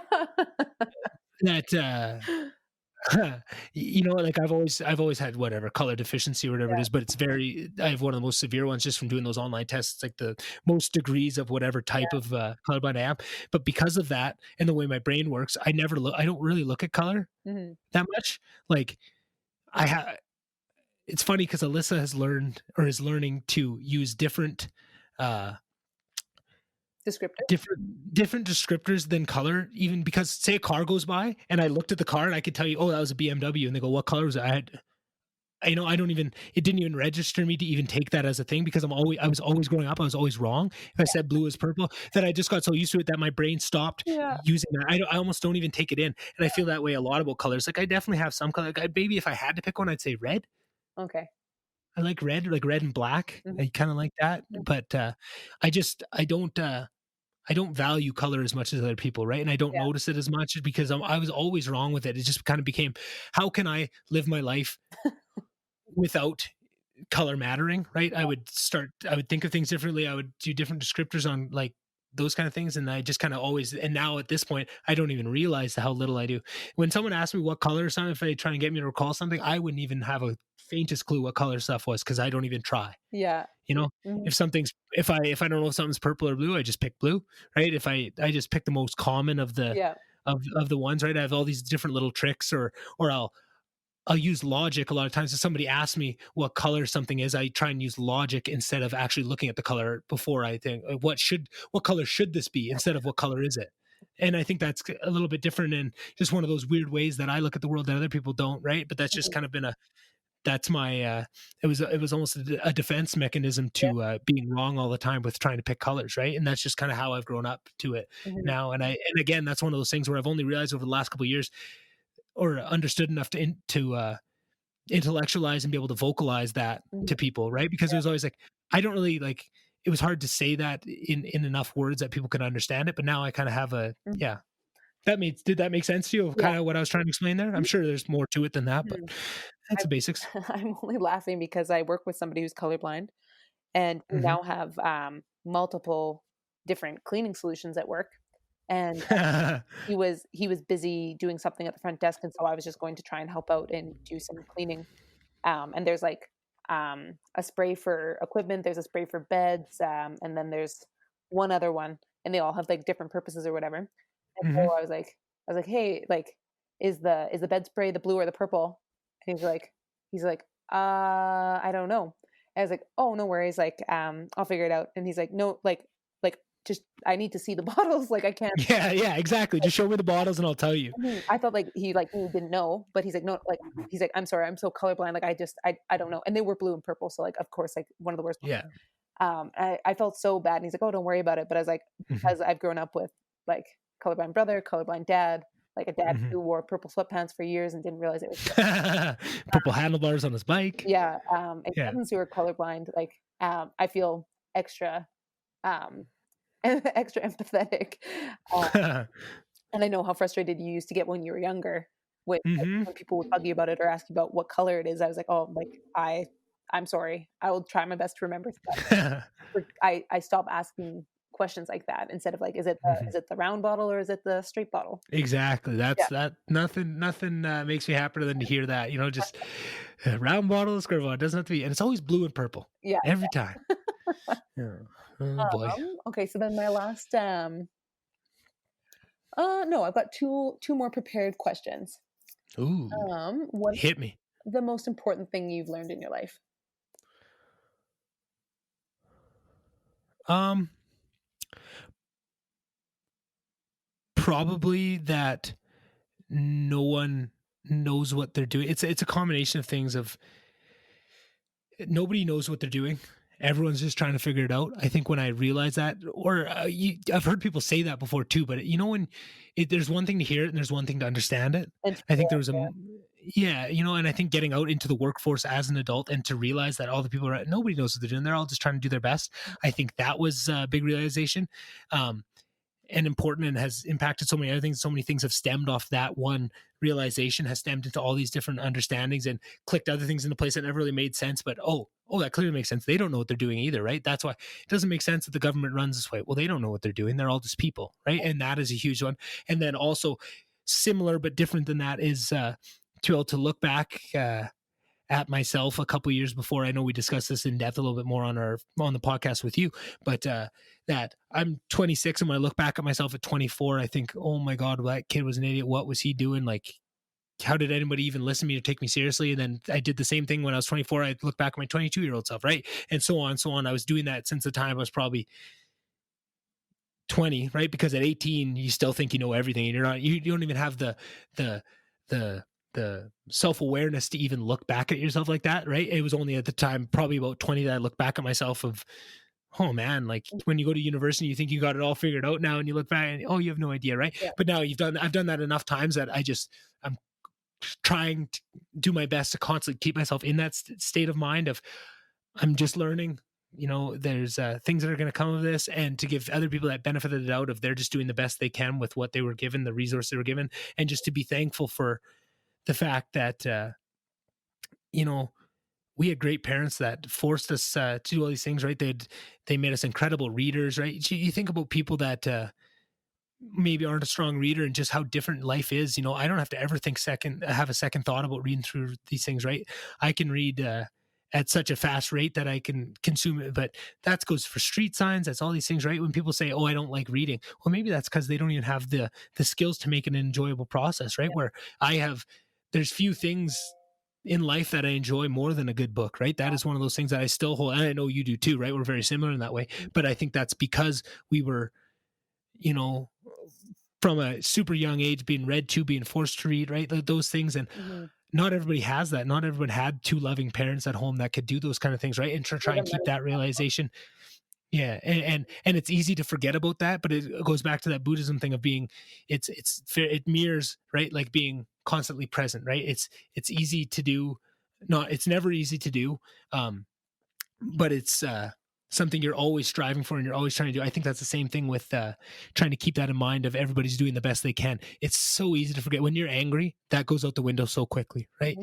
It's so easy 20 minutes later to think back on, oh, they're just doing the best they could. They didn't have all the same things that I had. They weren't so lucky, right? It's as much as the word privilege has been co-opted into all these different terms over the last couple of years. It is, you have to keep that privilege and understanding that and keeping that at the forefront of your mind as best you can as you navigate through the world. It helps you get less angry, be more compassionate, make better decisions, right? It's again, one of those things that has no downside to it. Absolutely. It's just pure positive, and I think that is the most important thing that I've learned. I think that's what really has changed my life the most in the last couple of years, is coming to that realization and, trying my best. I'm still not very good at it, right? And I think I mentioned on the last part that meditating. The first thing the thing I did right before we hopped on was I did a 15-minute meditation, sat down on my meditation pillow I could pull out from underneath the desk, and did that. And I find that has helped me immensely in finding that space. I think I already said this, sorry if I'm repeating myself, but it gives me that extra split second of time before I react in anger to do that. And I found that meditation is a real huge key. And I couldn't recommend that to people enough. I know I kind of spoke to my recommendation thing. The amount that I've already seen it help me, I would recommend it to anybody, right? It's 15 minutes. It's just trying to clear your head. You can watch a YouTube video on how to do it. Or if anybody wanted to ever just send me a text, I would love to break it down to anybody that wanted to know, right? Or you can email VonDubCast@gmail.com, I guess, if you really wanted to reach out in a fully formed sense like that, or if you didn't have my contact info to get a hold of me. Things like that just go a long way and can help so much. But all these things kind of stem off that realization of nobody knows what they're doing. Everyone's just trying to do the best they can and kind of figure it out as they go, right? It's that imposter syndrome that controlled my life and was kind of driving the bus for 20 some years of my life, of just second guessing yourself all the time and thinking you're the only person, until I heard somebody actually say the words imposter syndrome. It's like, you perk up. Well, that sounds interesting. What's that? And then they describe what it is and you go, holy shit, why didn't anybody tell me that? And that's why I tell everyone that'll listen.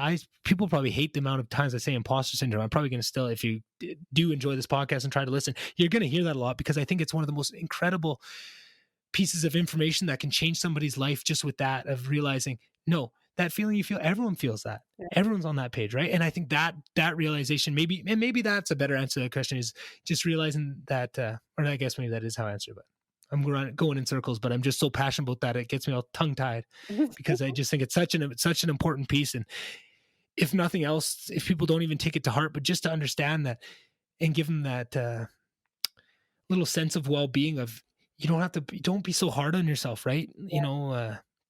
Enjoy it. Just enjoy the ride. You're doing the best you can. Enjoy it. Yeah. That's the biggest part of it, right? If that's the message that people can get, even if they don't intellectualize it the way I have, of trying to use it to better myself and use that as a jumping off point to really seeing my growth and what I can do, right? It's kind of that blank canvas that's got me really excited to jump off. But even if you don't do all that, just the understanding of I'm doing the best I can. I don't need to beat myself up all the time, because that's what I was in that constant, right, of beating myself. And I still do it quite a bit, but now I have that outlet of when I'm beating myself up really bad for all night. I can, reset myself, meditate, do something, and realize, no, you're doing the best you can. Everyone feels this way. Everyone's in the same boat. You're doing great. Mm-hmm. What would you say the best thing that you've learned is? I think that, and I'm trying to articulate it properly, but I think that at least recently, so I would completely agree with everything you said, that you just have to recognize that everybody's at different paths and that everybody's doing the best they can. And I think recognizing that, like, if you've had a negative interaction with somebody, you don't know their story, whether it's their full life story or even the story of their day. And I think that with everything going on right now, I'm really doing my best to work through some discomfort, and adding to that with recognizing what my privileges have been and what it's afforded me. And now now that I have seen this, like, I can't go back to what I was before. So I'm doing my best to continue learning and to continue educating myself on that and how I can be better. But I think that that's a process in itself. So definitely still learning there. But I think that a course that I recently took, I'm trying to remember how he worded it, but I think that something that I was really struggling with as a physio was really investing my worth in my results. So, like, it didn't matter that I had, like, 90% of my patients were getting better and 90% of my patients were really excited about the process, but it was those, like, 10, not even 10, there's probably like 2% of the patients who were not getting better, or they were really negative, or just things like that. And I would think about these people all the time. I would be thinking about them every day that I didn't see them. I'd be thinking about them on the weekend, and I'd be thinking, like, how come I'm not getting them better? Like, and I was really attaching my worth to my worth as a physio and as a person to not being able to help. And I wasn't thinking about the people who I do help. I was thinking about the people who I don't help. And then I can't think about how he said it, but he said something about, like, you are not your results. Like, there's, like, all you can do is do your best. There is always going to be people who don't believe in what you say, and it's not your fault. Like, if you're doing your best, you're just not going to resonate with everybody. And you see what they do, and you see and you hear what you're telling them, and all you can do is believe them. But they might not always be telling you the truth. So somebody might come in and say, I'm doing every single thing you told me, and I'm not getting better. And for some people, that's true. And all I can do is believe them. And so what I'm going to do is I'm going to try and come up with something different, because I'm not going to continue to beat the same horse for the same results. I'm going to continue to try something different. But it makes our job more difficult when people aren't truthful about what they're doing, because all we know is the information that they give them. And I do my best to believe people. I mean, there's people who come in and they tell me things, and I might get a feeling that they're not telling me the truth, but all I can do is believe them. And I need to, and I do my best to appreciate their experience. But like I said, I was really beating myself up and worrying about these people all the time. And I think that once he said, like, your worth is not your results, that really, really changed. I think both how I interact with people, but also how I separate myself from my work, because I love what I do, and I love being able to make people better, and that really makes my day. And I do hold on to the good results as well. But I think that learning to separate myself and appreciate that there's so many other things that go into it that's not just me, and that, like, obviously I'm not going to be the person to help everybody, but that doesn't make me a bad physio or a bad person. No, and that's just human nature, exactly. But listen to all these comedians that will go into a big theater of 3,000 people and have them rolling in laughter, but if they see that one person that has their arm crossed isn't laughing, that says every one of them to a T says that's all they focus on. That's all they can see is that one person, right? That's just human nature, is to go to the one bad thing, right? And I think that's a realization that lots of people work their whole lives towards and never get to that, just putting all their worth into who they are as a person, right? That's why you see lots of times people that have very job, the more invested into your job that you are, the harder it is to separate yourself from that job, right? You see, just one area that I see it all the time with one of my passions is MMA fighters. You see when they try and retire, it's very tough for them because so much of their worth was tied up in being a fighter and being a champion, right? That's their entire identity, and they haven't built up their own, right? And I think that is a gift and a curse when you have something that you're so passionate about that is that can become your identity. That's a huge gift to find something like that, because lots of people work their whole lives trying to find that thing for them and they can never find it, right? But on the downside, if you do or if that becomes what your worth is and that's what you're tying your worth to, it's setting you up for failure when you can't do it anymore, right? Absolutely. It's incredible to see. But the way I see it, that's an amazing thing for you to realize at 29 years old or however old you are. 29. 28, whatever, same thing. Oh yeah, you're right. It's at the 28. point where it matters. Fair. At 28 years old, that's an amazing realization to have, and not be 42, be really curmudgeon-y about the whole thing, and have that be something that you drug with you like an anchor for the last 20 years of your career, right? To get that out of the way at the start and try to root yourself in something more healthy as an identity, right? Of more, because you are more than that. You may enjoy it and it might be a big part of your life, but it's not who you are, right? And that's all preset. Yeah. Okay, so last before wrapping things up, if you had $1 million to spend and no red tape, how would you spend it?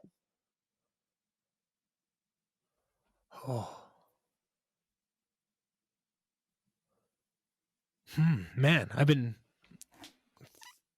I've always thought about this. But the million number threw me off, because I've thought about it with bigger numbers for sure. 100 million.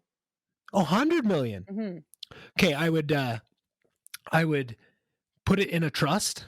I have an answer for this because I've thought about this lots.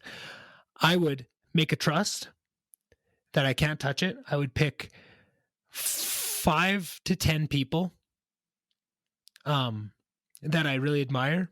I would set a rate of how many of them I need to sign off on this if I can get the money. But I would say, these are the 10 people I chose, right? Don't give me any access to this money until I've changed the world. In what you can decide within your own rights of what you think change the world was, and then just let me go out and make that be my goal. Because I think if you just give people money, it's bad. It always has a bad ending, right? If you watch people that win the lottery, it's because you didn't earn it, right? And I think if you tied it to a noble goal like that, that's what was always my thought. If I ever won the lottery, I'd want to keep it hidden away, pick people that I really respected, and have them be the judges, right? And I was thinking about it, if you had 10 people, maybe you said, when 7 of the 10 people give me the check off that they think I've changed the world, then I can access that money. Just even if it wasn't something crazy that you really had to do, even if it was just starting a nonprofit or something small, just to tie some sort of accomplishment to the money itself. And then at that point, I'd probably build a nice podcast studio. I'd move a bunch of my friends in, maybe buy some houses all in an area to move some friends in, live my life that way, really enjoy it. I definitely build a comedy club wherever I decided to live, because I love comedy so much and I just want to be inside that world in one way or another. So I definitely build a comedy club and run that just as a fun thing to do. Maybe buy some franchises to just keep money flow going, right? Some investments, some that way. Probably donate some. I think I would definitely maybe some of those causes that I like to talk to you about that I think are just no-brainers of one's maybe starting my own nonprofit that could identify and accomplish some of those easy goals, like inner city projects, vitamin levels, right? There's such a clear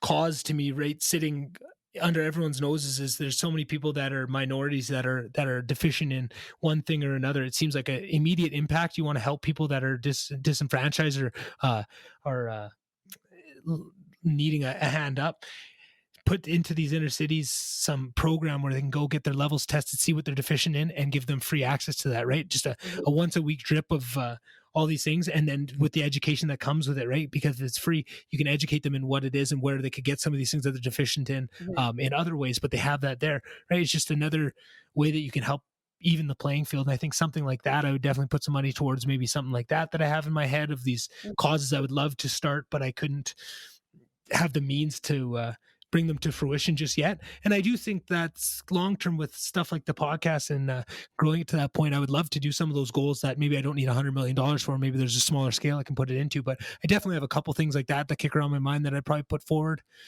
Any other ones that you'd want to share? What's that? I said any other ones that you'd want to share as far as like nonprofit or like projects that you'd like to get involved in one day? I'm sure there is. I mean, I think it's lots because of the way I think.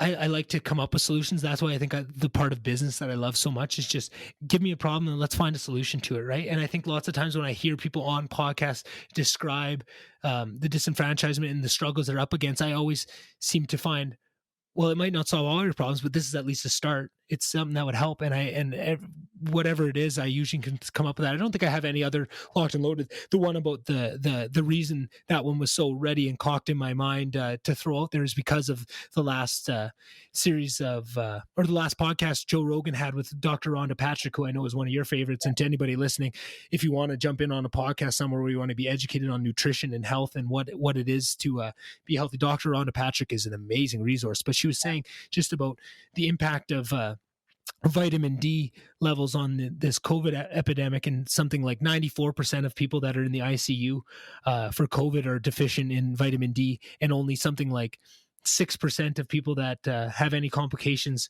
have sufficient levels, right? Which is obviously correlation isn't causation, but something like that. It just seemed like.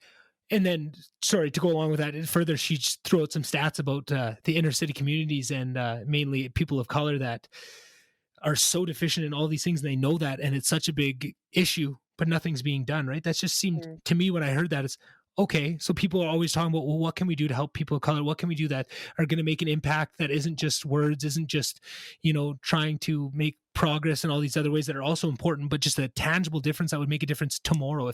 If we could have this in place tomorrow, it would make a huge realistic difference. Why aren't we doing that? Why is not more money being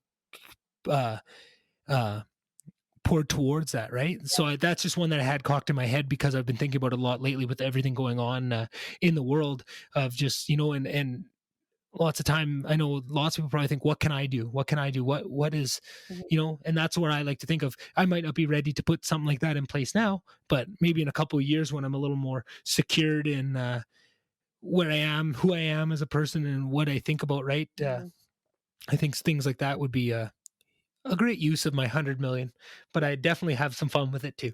Yeah. There'd definitely be a couple jet skis in there. Don't get me wrong. Right. Yeah. Nice. What about you? What would you think of $100 million? What would you spend it on? As far as fun stuff, I would definitely get a really nice property here. I'd get a really nice property in Australia in Liam's home city. Oh, good idea. We always joke about like having like a big enough house that like when we go, like all of his friends can live in it, so that we can really enjoy our time just soaking it all in there. And I'd buy an LCS team, guaranteed. That'd be so much fun. Sorry, go on. And I think it'd be mostly traveling that would be like, as far as like the fun money would go. It would just be doing all the traveling. But and I know that this has been on my mind a lot more recently, but one of my favorite accounts on YouTube to follow is the Bucket List Family. And they've got three pieces to their travel, and one is service. And I would love to be able to get to the point where like everywhere I go, I do some good there. And like, wow, that'd be obviously a lot easier to do if you've got the funds, because that's kind of what makes the world spin right now. But I'm hoping that going forward, I can incorporate that, even if it's a small level, to do that just in my normal life without $100 million. Mm-hmm. But it'd be really cool, like if I was going to spend my life jet setting, like I think that it Mm-hmm. would be really important to not just be taking um, like personal pleasure out of the place to Right. go, but to be bringing some form of good to each Yeah. that you go. Is there such thing as physios without borders? You know, there's Yeah, doctors without borders and mm, engineers without I borders and all that. do. Is there physios without borders? I do think that there's something. I don't know if it's called Physios Without Borders, Right. but I know for sure Yeah. there's something similar. And when Liam and I we met on that Kentucky tour, and Mm-hmm. we went through Thailand, Cambodia, and Laos. And when we were in Laos, we actually like they did a really good job of educating us on Laos history, with the Vietnamese War, and how America actually had dropped a whole bunch of ordnance over Laos, and that they're still really struggling with continue to find undetonated ordnance, and like these people have to use the land. Mm-hmm. That's how they feed their families. And kids, how do you tell kids like don't touch the shiny object kind of thing? So we Mm-hmm. actually went to a center called COPE, and I do believe it's an acronym, but I can't remember off the top of my head what it stands for. But it's basically a center for um, rehabilitation for amputees, because it's so Oh.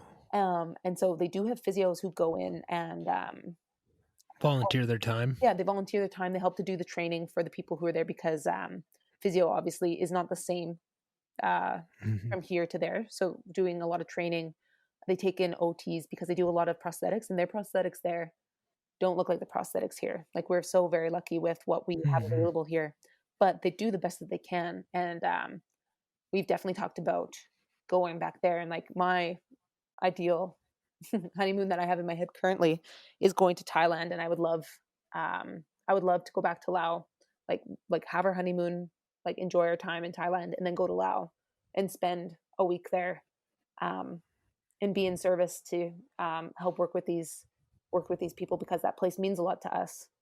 That's beautiful. hmm And so like that would be really really cool, and something that I hope that we'll do. Mm-hmm. Kind of depends on how life works out, Yeah. but Um, the $100 million. best laid plans. Yeah. I yeah, I think that one thing that I would do is that it would depend on kind of how I was traveling, but like I've always really wanted to. I've loved research. Didn't really want it to be my career because it's really grueling, Mm-hmm. but I would love to uh, just finance some, because like research has become quite political, and you have to convince people that it's worth it, um, and what um, and what a business or what a government thinks is worth research is not always what science needs. And it can also get a little bit messy with the results. If somebody's bankrolling your research and they want to see a certain result, it can get really, really Mm-hmm. messy. So I would love to get involved in that and be part of the process, but not the lead researcher, and just help to move some important things forward for different conditions that could really use that. Yeah. And then I think, You're giving me more good ideas for mine. mhm, I should let you go first. and then I think that right now I'm definitely sitting back, learning a lot of things I wasn't aware of before. A lot of causes that I think are really really important. And so I think like I would have to sit back, and I would obviously like I would put some investments. I would do my best to be smart with the money to like make sure that I Right. can continue to live my life comfortably, and to be able to live the life. But like $100 million is so much. Like you do not need like I don't know. I think like if you had $10 million, you could live a very comfortable life for the rest of your life. That's $90 million to do. Like you could literally change the world with that money. So like For sure. I'd have to sit down, and I would pick like my most important um, like research priorities, social causes, global causes, technological advances. I think I would try to categorize it. Um, and Liam might disagree with me. I think we'd have to make this decision together. But I think that like there'd be nothing better than to see like a significant change you've made in the world. Hmm. And I think that there's so many causes that are important to me, um, that I would have to really sit down and be really smart with it. And I would like, I think, to put money in a trust, or enough money in a trust so that it could continue to make money, so that you can Hmm. continue throughout the rest of your life to make these big donations to different things as your life changes, as the world's needs change. Right. Yeah, I think that's a great idea. I think that that would be where I'd be thinking. Hmm. But obviously, I would also be doing lots of fun stuff. But it would really, really revolve around traveling. We'd be going between Hmm. home to Australia, and like picking up our friends from Canada, taking them places, taking our friends, Hmm. like going to Australia, taking our friends from Australia, and just continuing like to have experiences and do really fun Hmm. things with our friends and family from both sides of the world. Oh, that's wonderful. Yeah, a little bit off topic, but just something that you sparked a thought in my brain. Uh, with all those ordinances that are left, or ordinance, is that the plural already? Anywho, all the mines and stuff that are left in the ground in all these war torn places, I think, as sad as that is and all the terribleness that comes with it, I'm always blown away by the human ingenuity that comes Oh, out of all the incredible. different ways. Yeah. It's incredible the ways they come up with to defrag these fields full of mines and stuff, right? These Mhm. wind powered things that roll over, and they're durable enough that if a mine goes up, it just kind of explodes up in the air, comes back down, lands, the wind will blow it around, right? All Yeah. these different, Mhm. it's just there's 1,000 different ways that they can defrag a minefield. And it's just incredible to see all these different ways. I must have watched some sort of Discovery Channel show on it as a kid, because I can picture so many different ones in my head right now. But it's just so nice to see an important cause like that be just tackled in all these different ways, right? And that was what I kept saying at the start of the whole COVID thing when it was really kicking off. Everyone was getting so scared, and I just kept saying the thing that gives me hope is human ingenuity. And it might take a while, but when that ball gets rolling, humans are an incredible species. That's what we do. And I feel like this with a lot of different aspects, right? Climate change, all these things. When push comes to shove, the human race is an incredible species. We can do things that we never thought. It just all comes down to um, uh, incentives and what we're incentivized to do, right? And how big these incentives can grow before we really take action, right? There's a certain level where things become enough of an issue that we'll really put our full force behind it. We're always trying to do the right thing and stuff, but we're not really putting everything towards it, right? Our world is designed to fund power into kind of already where it's going, right? And all the little, you can break off your little stream off of one of these big money and power tubes going to these people that have sat on these vast amounts of wealth for hundreds and hundreds of years, or their families have, right? Where was I going with this? Oh man, I went down a tangent there and I Order, lost it halfway through. ingenuity. Yeah. Oh yeah, human ingenuity. Thank you.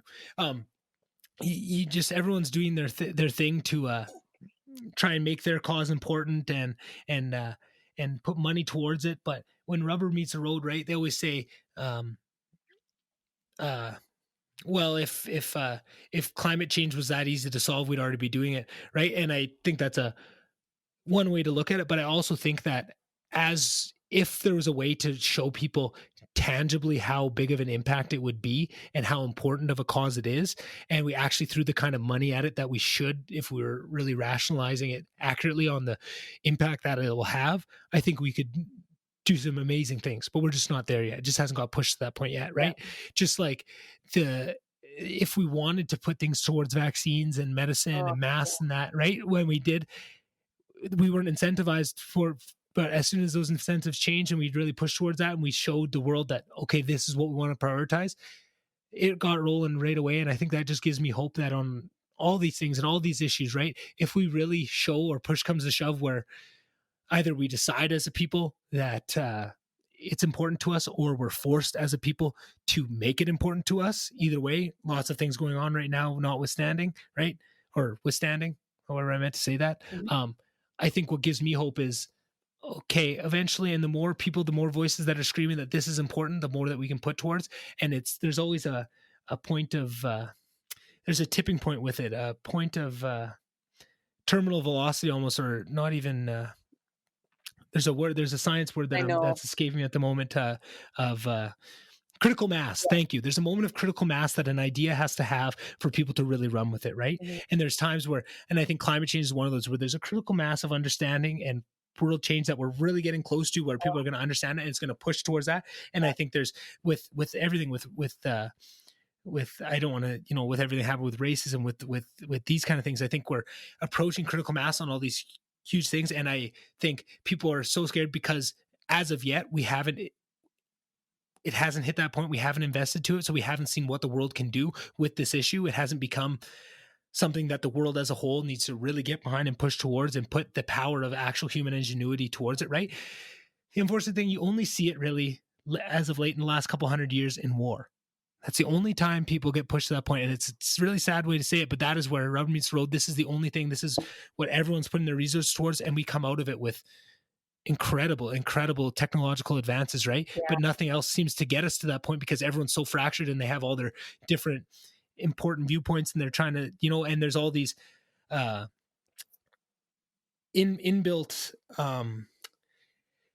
seats of power that are sucking all these resources, right? It's hard for people to put it towards when it's going to these old families and old banks and old, seats of power that are funneling everything towards, right? Like I said, I feel like it's all these pipes going out. There's these giant pipelines going out to, these rich families that have been in the US for how many years, and everyone's just trying to, poke a little hole and get their little tube off of it to take someone. But there's times where there's critical mass where that pipe explodes, and because there's enough voices, there's not saying this is bullshit. We need change right now. Mm-hmm. I don't want it can't be next week, can't be in 20 minutes from now. I need it now. And that's what really changes the world. But sometimes it takes that. But I think because we haven't seen it that much and we haven't got a real good taste, and that's what I hope this COVID thing shows people, if anything else. And I think that's what is so harsh about the way the media has been covering it and only showing the negative is I thought, this is going to be a great opportunity to show the power of human ingenuity and what we can do when we're backs against the walls. And I'm hoping some of these other things can maybe be that spark that can show this, right? And I just think that's such a unfortunate side effect of the way we've kind of built up our news culture to be that they just get clicks by clicking on the negative things. But it gives me a lot of confidence that I think going forward, we haven't seen nothing yet of what the human race can do and what we're going to see it do in the next coming months and years. Right. And I think if more people held on to that hope, there'd be more hope in the world. And I think hope is a tough thing to come upon these days, and not a lot of people want to spread that message, and it's looked upon. If you have any hope, you're devaluing all the struggles that people are going through. But I think that's the wrong way to look at it. I think that hope is what's going to help people get through these struggles, right? And understanding of the struggles they're going through is needed for you to be able to give them hope, right? If you don't have an understanding of what someone's going through, you can't give them that hope. You can't do that thing, right? So it's a matter of understanding what we're going through and it's trying to spread that message to people. Yeah, absolutely. Yeah. Well, and that's what I think about that. little Forrest Gump ending on it. Mm-hmm. Good way to end it. A little bit of brightness at the end. Yeah. Mm-hmm. Well, that's all the questions that I had prepared, and that went relatively well. I think for me, this is not my forte by any means. So I was just really hoping that by turning the tables on you, that your listeners could get a little bit of sense of who you are, where you come from, why this is important to you, and just generally some of your values. And I think that we definitely touched on a lot of that. Yeah, I think that was a great idea, and I can't thank you enough. That was actually as soon as you texted me that, like, hey, you should kind of do the other side of it. I said, how didn't I think of that? That's obviously the first thing I should have done. That should have been our first. We should have done this as the first podcast almost, and then done yours after. But who cares? I like how it worked out and everything. Like, if you think about how nervous you were to do it. Oh my God! I had can't imagine. I thought I was going to throw up. Honestly, I thought I was going to throw up. I was so nervous. Trying to edit it and listen to the first 5 minutes before I kind of, maybe first 20 minutes before we kind of found our groove in that. Oh my God, I felt so, just so silly about it. And just to give you one example, this is a bad example of a time that I screwed up or whatever. It's not a good one and it has no bearing, and it's just one of the silly ones, and maybe it'll say more about me than I think. But I was at a bar in Slave Lake with somebody I grew up with, and her sister was there too. And I was so sure that it was the one sister. And I called her by name and said, hey, or No. This is not what happened. Somebody said something to her like, "Hey, Courtney," I'm just gonna say Courtney, and just passing, I said, "Oh, it's so funny that you guys look so alike that they can call you the wrong name and nobody even reacts." But I had it wrong, and it was actually that person, and it haunts me to this day. I can still picture the cubby we were sitting in at the pub in Slave Lake, and just how stupid I felt, and they kind of laughed. And I'm sure they never thought about it after that, but it just felt like, and they're both sitting beside each other. I've grown up with them, I know it, but they look so alike, and it was just one of those moments. And after they said that, it was clearly. But I probably had a few drinks, but man, that still haunts me to this day. Once a month I think about that interaction. And I'm sure they didn't think about it a second after, but oh my goodness. But just so little things like that. It's not a very good one, but it's one to end it with. Yeah. Kind of a funny story. Yeah. Oh my goodness. Well, this was fun to do it the other way. And I think that as your sister, it's really cool for me to showcase, like, I know who you are. Mm-hmm. And I know how excited I was for you to do this. And I think that it was a real honor, I suppose, that I got to be the one who turned things around on you and hopefully showed some of your best to the people who hopefully are going to just continue to grow in volume and grow themselves both by listening to this, because I think that watching how you've grown from the young kid who you were, a little shithead. that's one way to put it.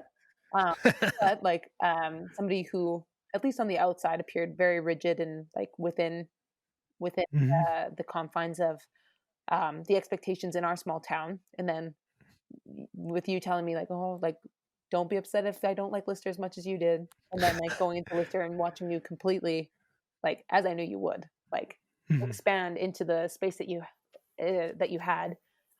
And then watching you take on the large position that you have at work has been really cool. But also seeing like you taking care, like both acknowledging and finding your intellectual side, because it was always there.